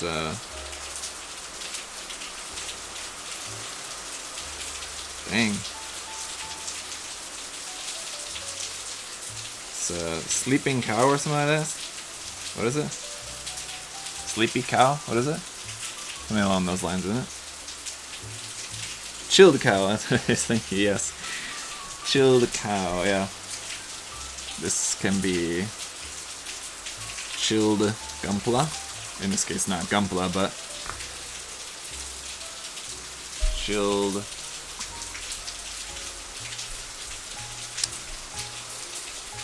Mecha.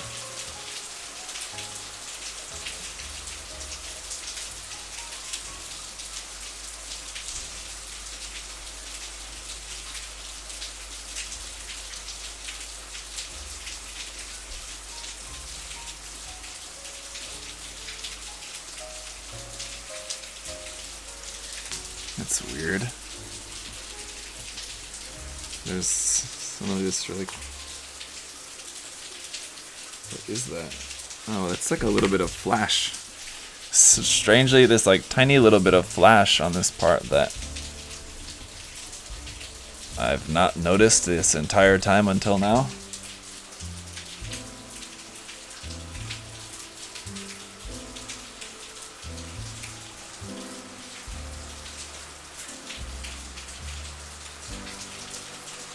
Pretty inconsequential a little bit, so it's not noticeable at all, but might as well get rid of that.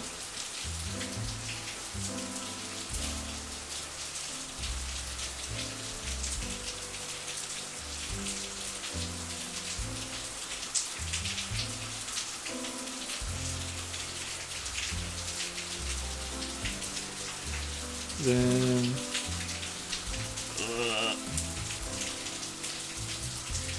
I think we'll also maybe paint this little bit here, the arm connector.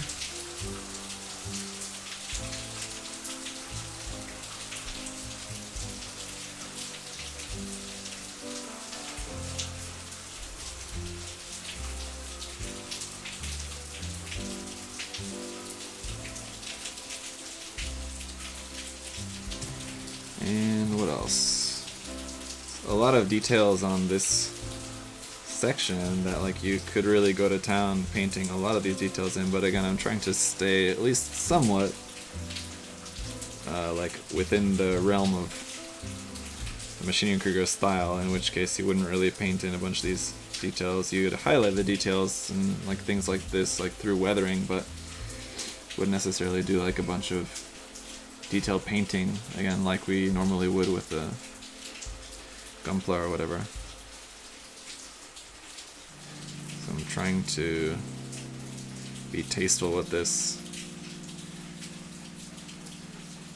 using some restraint, painting some in, but then leaving plenty.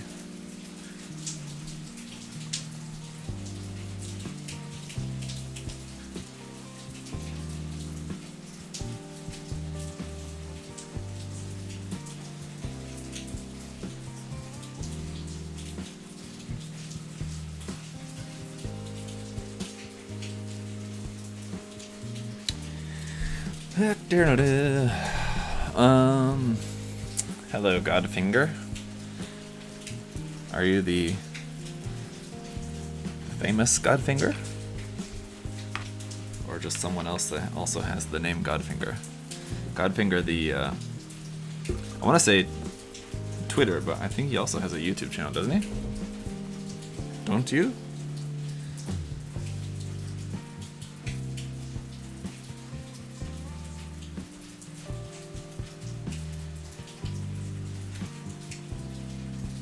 Yeah.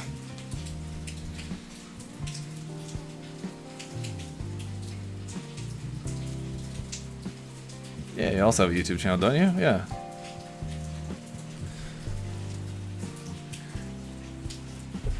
Some very beautiful builds. Or you're just someone with the same name, but if it's the same, yeah, if it's the same one and the same Godfinger, then yeah, cool builds. I think those, with those abs, I think, yes, with those abs, must be one and the same, right? Apparently Gundam 0083 will be streaming on Gundam Info YouTube channel tonight. That's cool. Haven't seen that in a minute. Would be kind of cool. I think, like, I've seen that all, like, when I was much younger, but I feel like that's one particular series that probably I would enjoy a lot more watching again now that I'm older.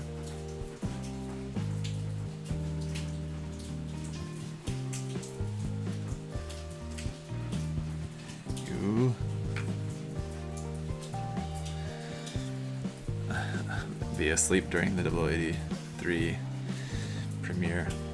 Yeah, if it's on Japan time, then it's not really ideal for a lot of you guys, I guess.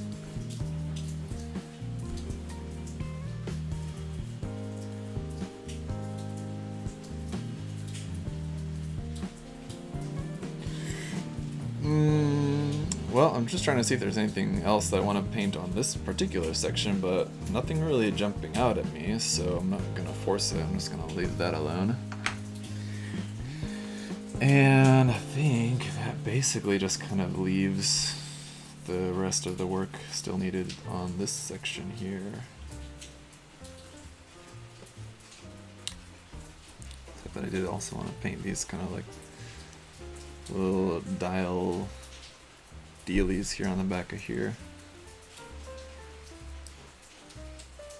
It's funny, like, just from building the kits on some of these, like, you wouldn't really notice if you're just looking at the kit necessarily, unless you like have a really keen eye for this, but like looking at Maschinen Krieger kits, you don't always see this kind of thing, but when you're building them, it's really interesting to come across pieces where, like, it's very clear that on, like, the original kit, the original design put together by Koyokama, because a lot of these are basically just like kit bash parts and like customizing and all that stuff as well too, but there's a lot of kit bashing, like using parts from other kits and stuff, so it's funny when you come across a part that like seems very obviously like it was a kit bash part, something else that you can tell was just like a repurposed part from something else used on this. This particular part here being an example of that.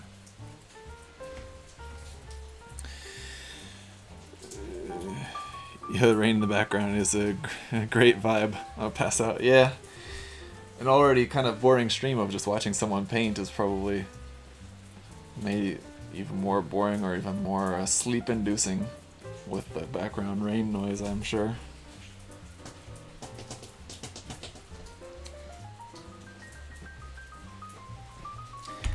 Oh, that's what we can do on this part, maybe? Not really. I'll leave that alone.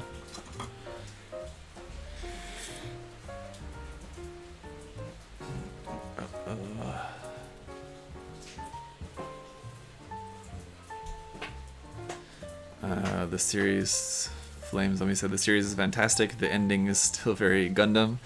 You have to interpret a lot of it. Yeah, I honestly don't remember a lot of the series, especially the ending. So, I mean, that's kind of one reason why it would be nice to go to watch it again.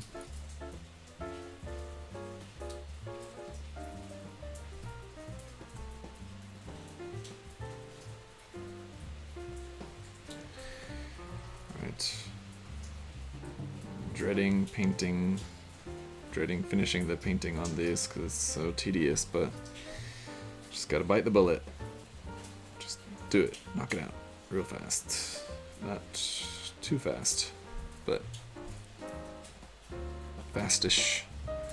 Fast enough.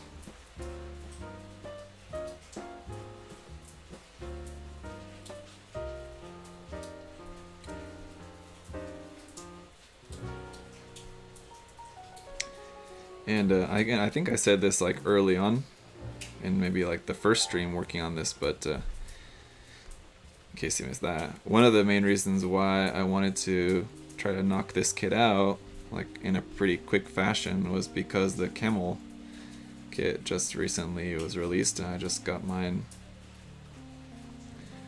and I really want to work on that kit. So who was that earlier? Someone was asking about work in progress. Was it Mike? Or anyway, someone was asking about what different works in progress I have. I like these days, when it comes like to my works in progress, one thing that I find myself liking to have, because I was one of the things that I want to do is work more on machine Krieger kits. It's like having one machine Krieger kit always also as a work in progress going on at the same time. So like, for example, I've had the Dachshund kit, which is still yet to be finished because I need to finish painting that one as well too. But that's been kind of my work in progress, and while I've been working on other Gundam stuff as well too, I'm also kind of got that machine Krieger kit off to the side that I'm working on. So it'll be the same thing like with the Camel. That'll be my next kind of side work in progress to scratch my machining Krieger itch. But I do really enjoy live streaming building machining Krieger kits, just because I think they're really interesting to build, the different fixes and things you have to kind of do along the way. Different modifications. I think they're more exciting to see built, or to watch the building process, rather than just a Gundam kit, whatever, where it's just snap, snap, snap, snap, snap. All the pieces just go together without any trouble at all, and it's just kind of a very simple process. Or machining Krieger kits are a much more involved process actually putting them together, so it's more interesting, I think.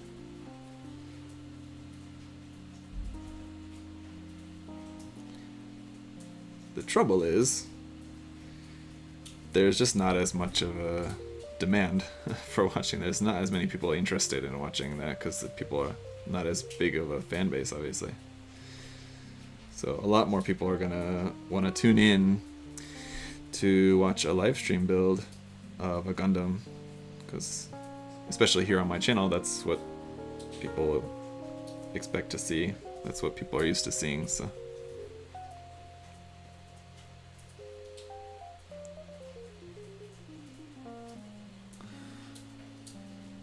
Audie says they're hard to find here. Yeah, especially depending on where you are in the world. I don't know where you are, Audie, but yeah, a lot of places in the world, yeah, machine Krieger kits are hard to find. That's certainly part of the problem as well too. Yeah.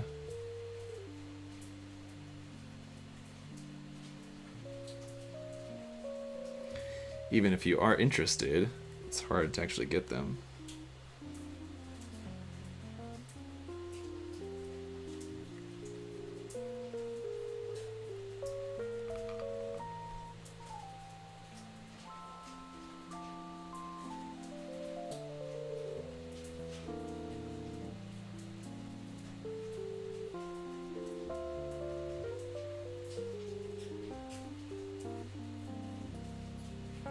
That's about that.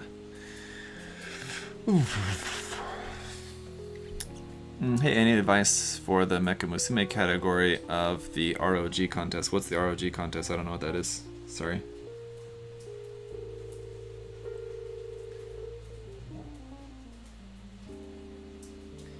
If it's not going on my channel or like one of my close friends' channels, then I unfortunately probably don't really know too much about it. It's hard to keep up with everything, you know. But what's the ROG contest?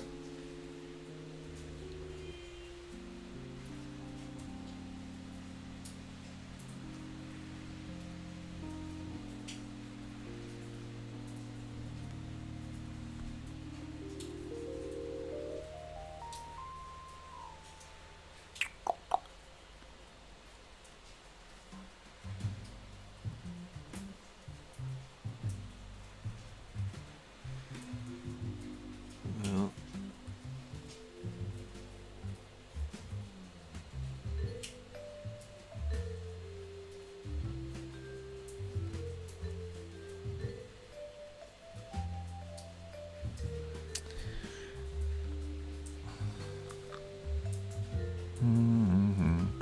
when I choose a kit to purchase, I look at the pictures and forget that the building experience is what makes the hobby.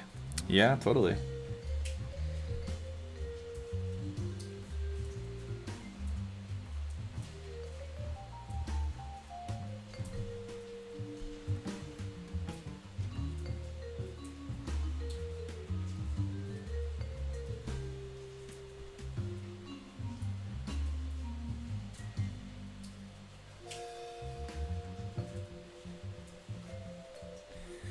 That's why, kind of related to a point that I'll often make about the pricing of kits, is that one way to think about the price of a kit is how much value that's giving you in terms of the time spent on the kit. So it's different from like buying a figure. If you're buying like a figure of an RX-78 I mean, you would have to think about the value of it in a different way. But at least for me, you think about like, all right, I'm going like, cause the hobby, right, is building. So I mean, that's the experience that is your hobby. Your hobby is building stuff if you're in this hobby. So it's kind of like paying to go to the movies. You're paying for that 2 hours of entertainment or whatever to sit and watch that movie. For us, we're paying for the however many hours of entertainment we get from doing our hobby, which is building. So if it's a kit that's gonna cost you, $80, and it's like a super simple kit that you're gonna be able to put together in like an hour, if you're thinking like, oh, $80 for 1 hour's worth of entertainment, it's pretty high.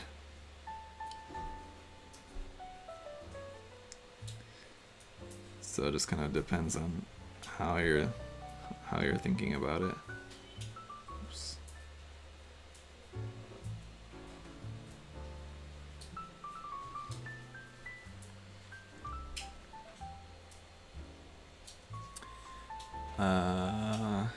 And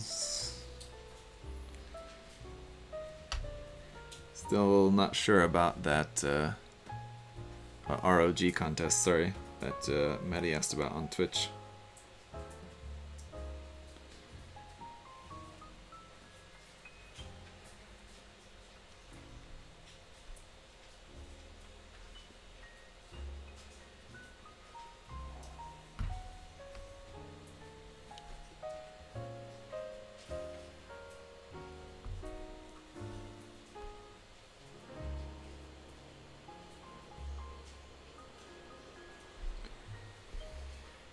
Yeah, quite the tedious process painting these detailed parts of this, just because like there's front, back, side to side, this angle, that angle, and it's kind of hard to reach, so I had to paint this little bit, turn the kit, paint this little bit, turn the kit, and there's 6 of them, so would even like if I was painting these while it's not attached to the kit, so like if I was painting each of the like rockets separately and then I was gonna glue them onto the kit later afterwards separately, it would still be a nuisance of a task, just because painting these details takes a long time anyway. But it's kind of made extra arduous by the fact that they are already attached onto the kit here, so I have to kind of work around everything at the same time.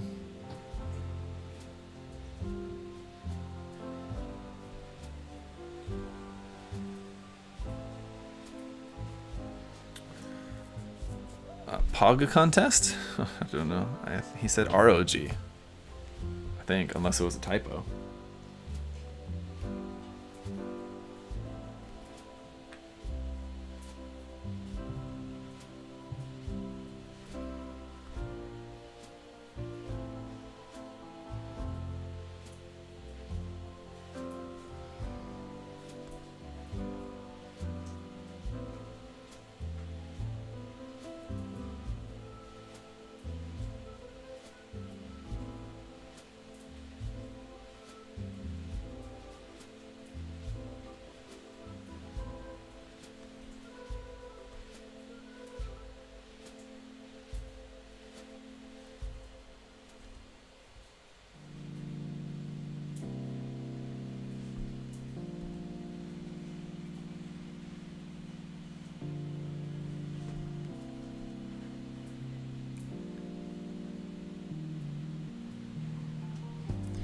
You guys ever have one of those moments where you got a song stuck in your head and you're not exactly sure why?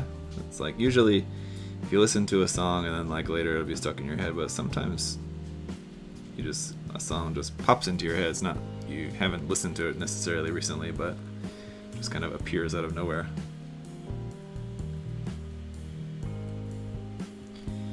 All day long I've had this song stuck in my head. I don't even remember when the last time I listened to it was. It might have been recently. It might have just like come up in my music as I was shuffling through and I just don't remember, so it's very possible I did hear it recently, but I certainly haven't heard it today.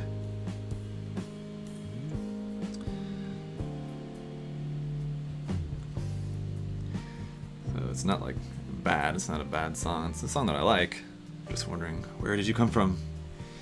And why have you come for me?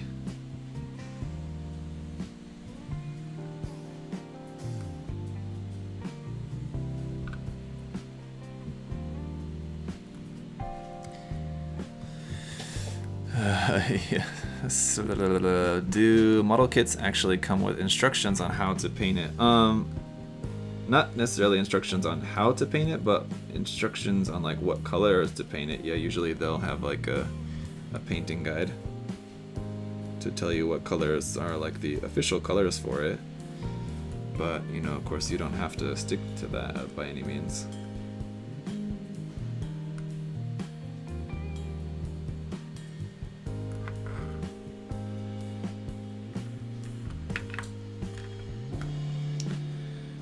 Alright. We're almost there. Ah! Whew. It fell on top of some paint that was fortunately already kind of dry enough that it didn't actually get wet. That's good. Didn't get any paint where it was not supposed to. A little sudden splash of some lime green paint on there would have been unfortunate.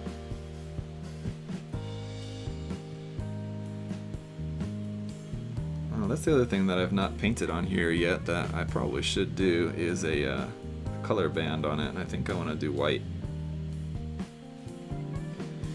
We'll have to do that here.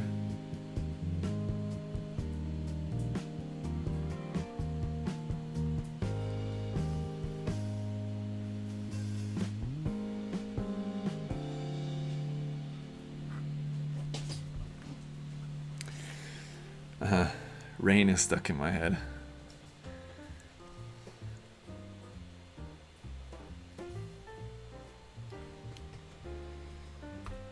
It's kind of stopped raining now. It was just a summer shower, I guess, apparently. Very intense for a minute there, but it's kind of died off now already.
Yeah, definitely gonna try some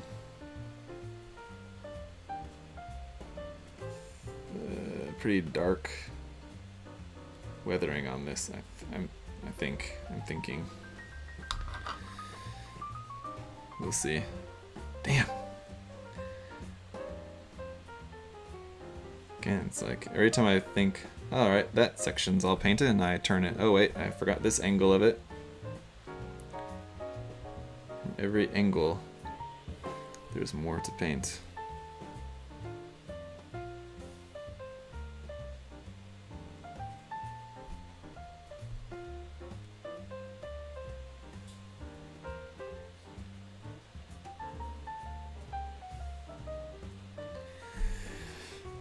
almost there.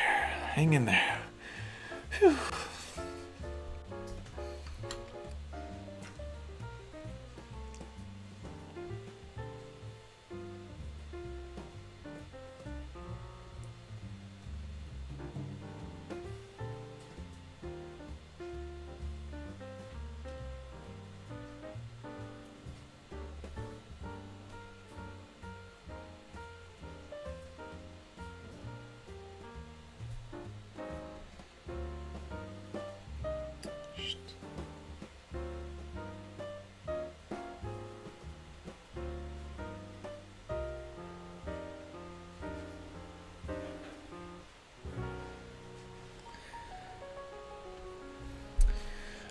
Do you ever have to use your left hand to paint a weird angle? I don't think so. It's an interesting question, but no, I don't think so. I mean, if the angle is really that weird, I don't know. If I couldn't reach it with my right hand, I think I would probably be able to just kind of pass it or something. I'm not sure, but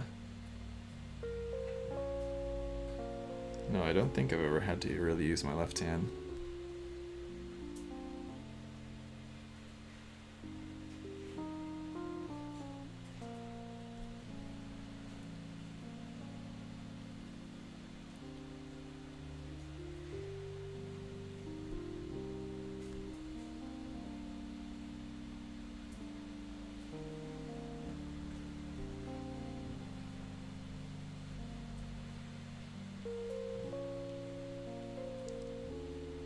Oops. A little bit of paint on there. We're not supposed to.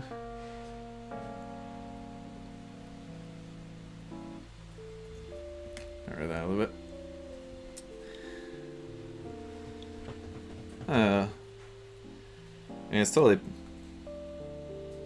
possible. Seems like, yeah, if there was like some weird angle and I couldn't quite reach it, that yeah, maybe I have to use my left hand or something, yeah.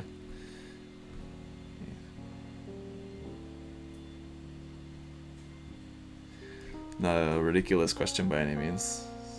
Certainly possible. Just don't think that as far as I can remember, don't think I've ever found myself in that situation. It'd be kind of hard to imagine.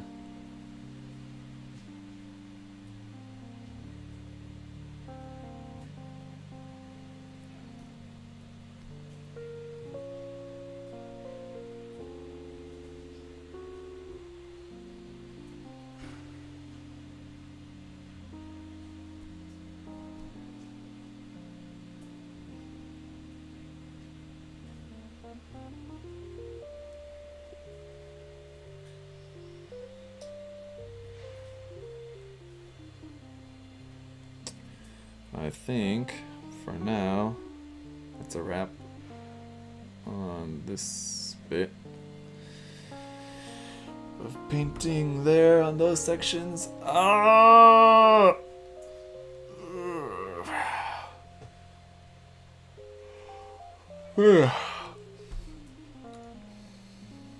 힘들어.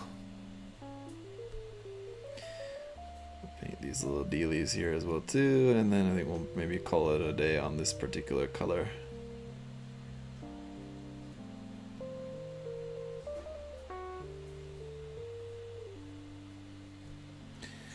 Do you also paint the anime models on stream too? You mean like character figures and stuff? I never have. But like, yeah, I'd be open to doing it if I was painting one of those. Especially if I was painting one by hand, but I very rarely paint those, and when I do, I think it would most likely probably be by airbrush mostly.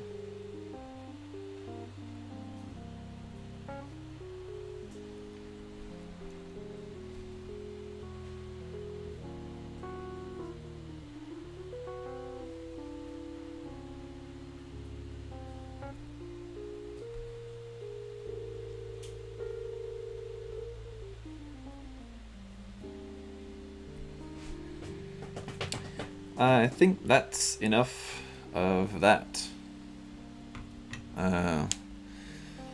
go ahead and call it a day on that color. And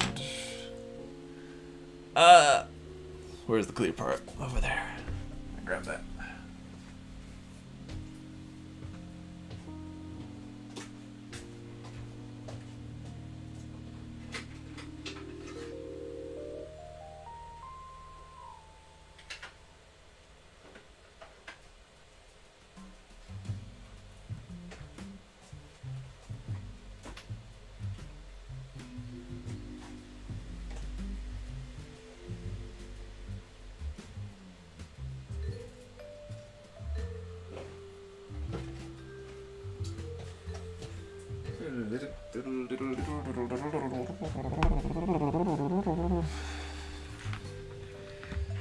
This part.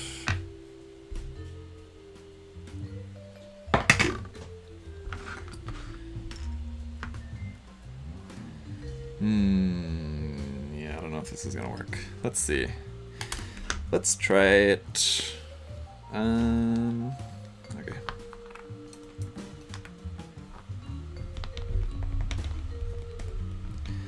I want to maybe try here is to see if I can make a really light blue circle on the inside of the clear part.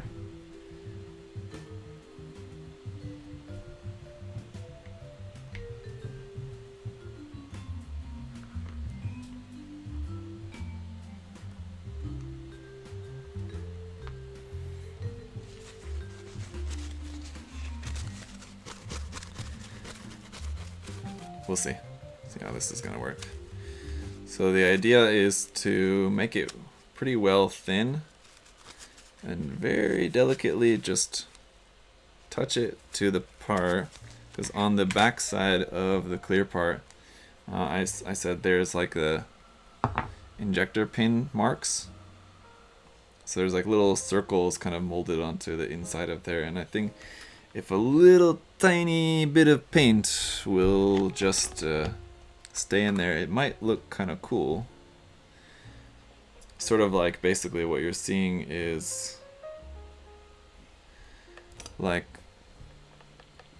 some like kind of heads-up display on the clear part. We'll see. We'll give this a try.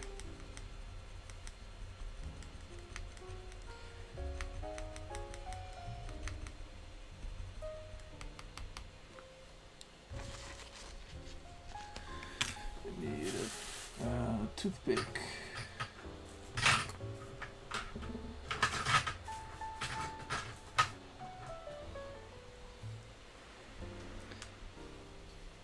It's not gonna take a lot of paint. Yeah, it's gonna take more than that. So maybe not a toothpick. We'll try a brush, but not that brush, I need a different brush.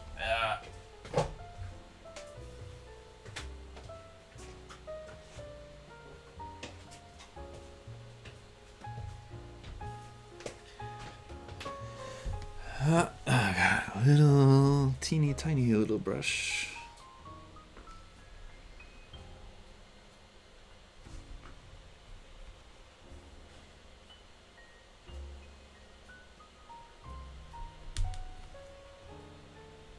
Ooh, yeah, I think that's gonna work. Did exactly what I was hoping that it would do. It's gonna be very hard to show you guys because it's really subtle. And that's what I was hoping for.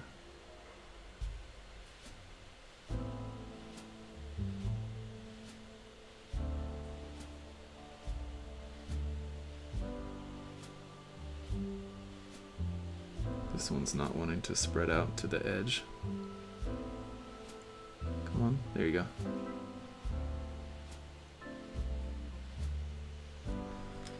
There we go.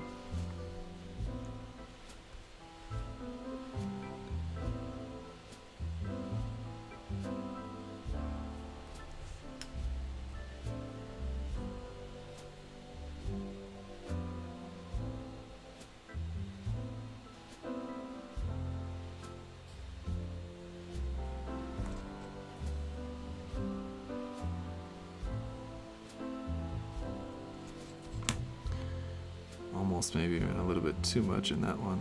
Let's take some out. And take some out of there. I think that'll do it. It's a very subtle little thing there.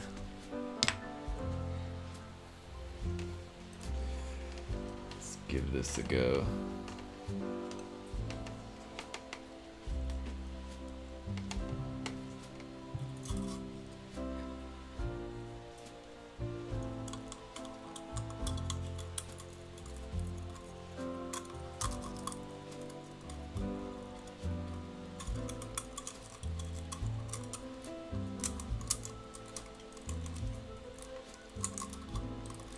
Pop some of our LED wire up into there. Switch that on. And this one goes on there like that. So yeah, it's pretty subtle, and especially like when you look at the front, it's quite subtle. So I don't know. Interesting. I might actually get rid of that. I don't know if I actually, now that I'm seeing it on there, I don't know if I still like it quite as much. Yeah, it kind of just brings the, doesn't really look like what I was intending it to look like, so I might get rid of that actually, and just stick with just the regular, just keep the part clear. Alright. What do you think about 3D printing up detail parts?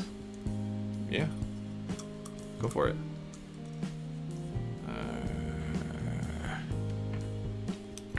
This is the trouble. This is why I said I wasn't going to put the LED wire into here again.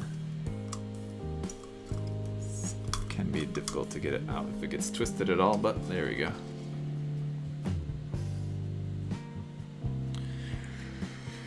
Alright, so for now I think it's kind of done with the painting, which means I need to go put some gloss coat on. It's already kind of glossy enough, but just in case.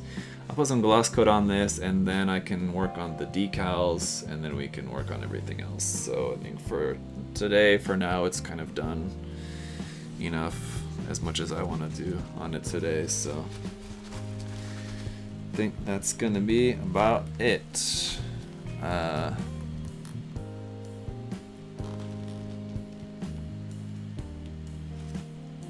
Yeah. So, thanks for hanging out. Those of you guys that are hanging out. It's not a very exciting stream by any means, and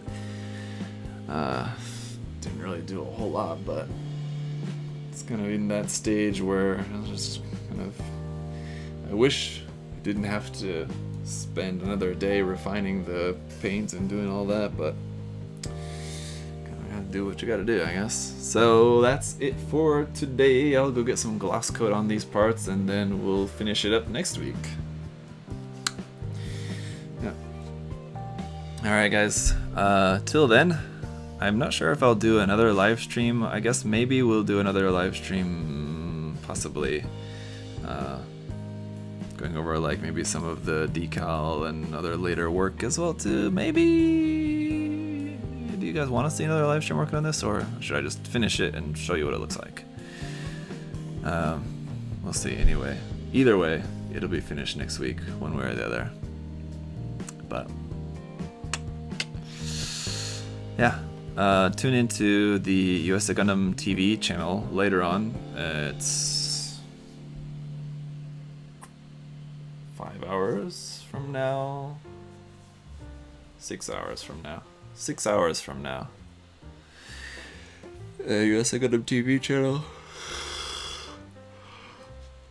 I would like to take a nap, but I don't think I have time. So I might be a little bit tired at that time. But I'll see you guys then, and we got some stuff to give away, so check it out. Till then.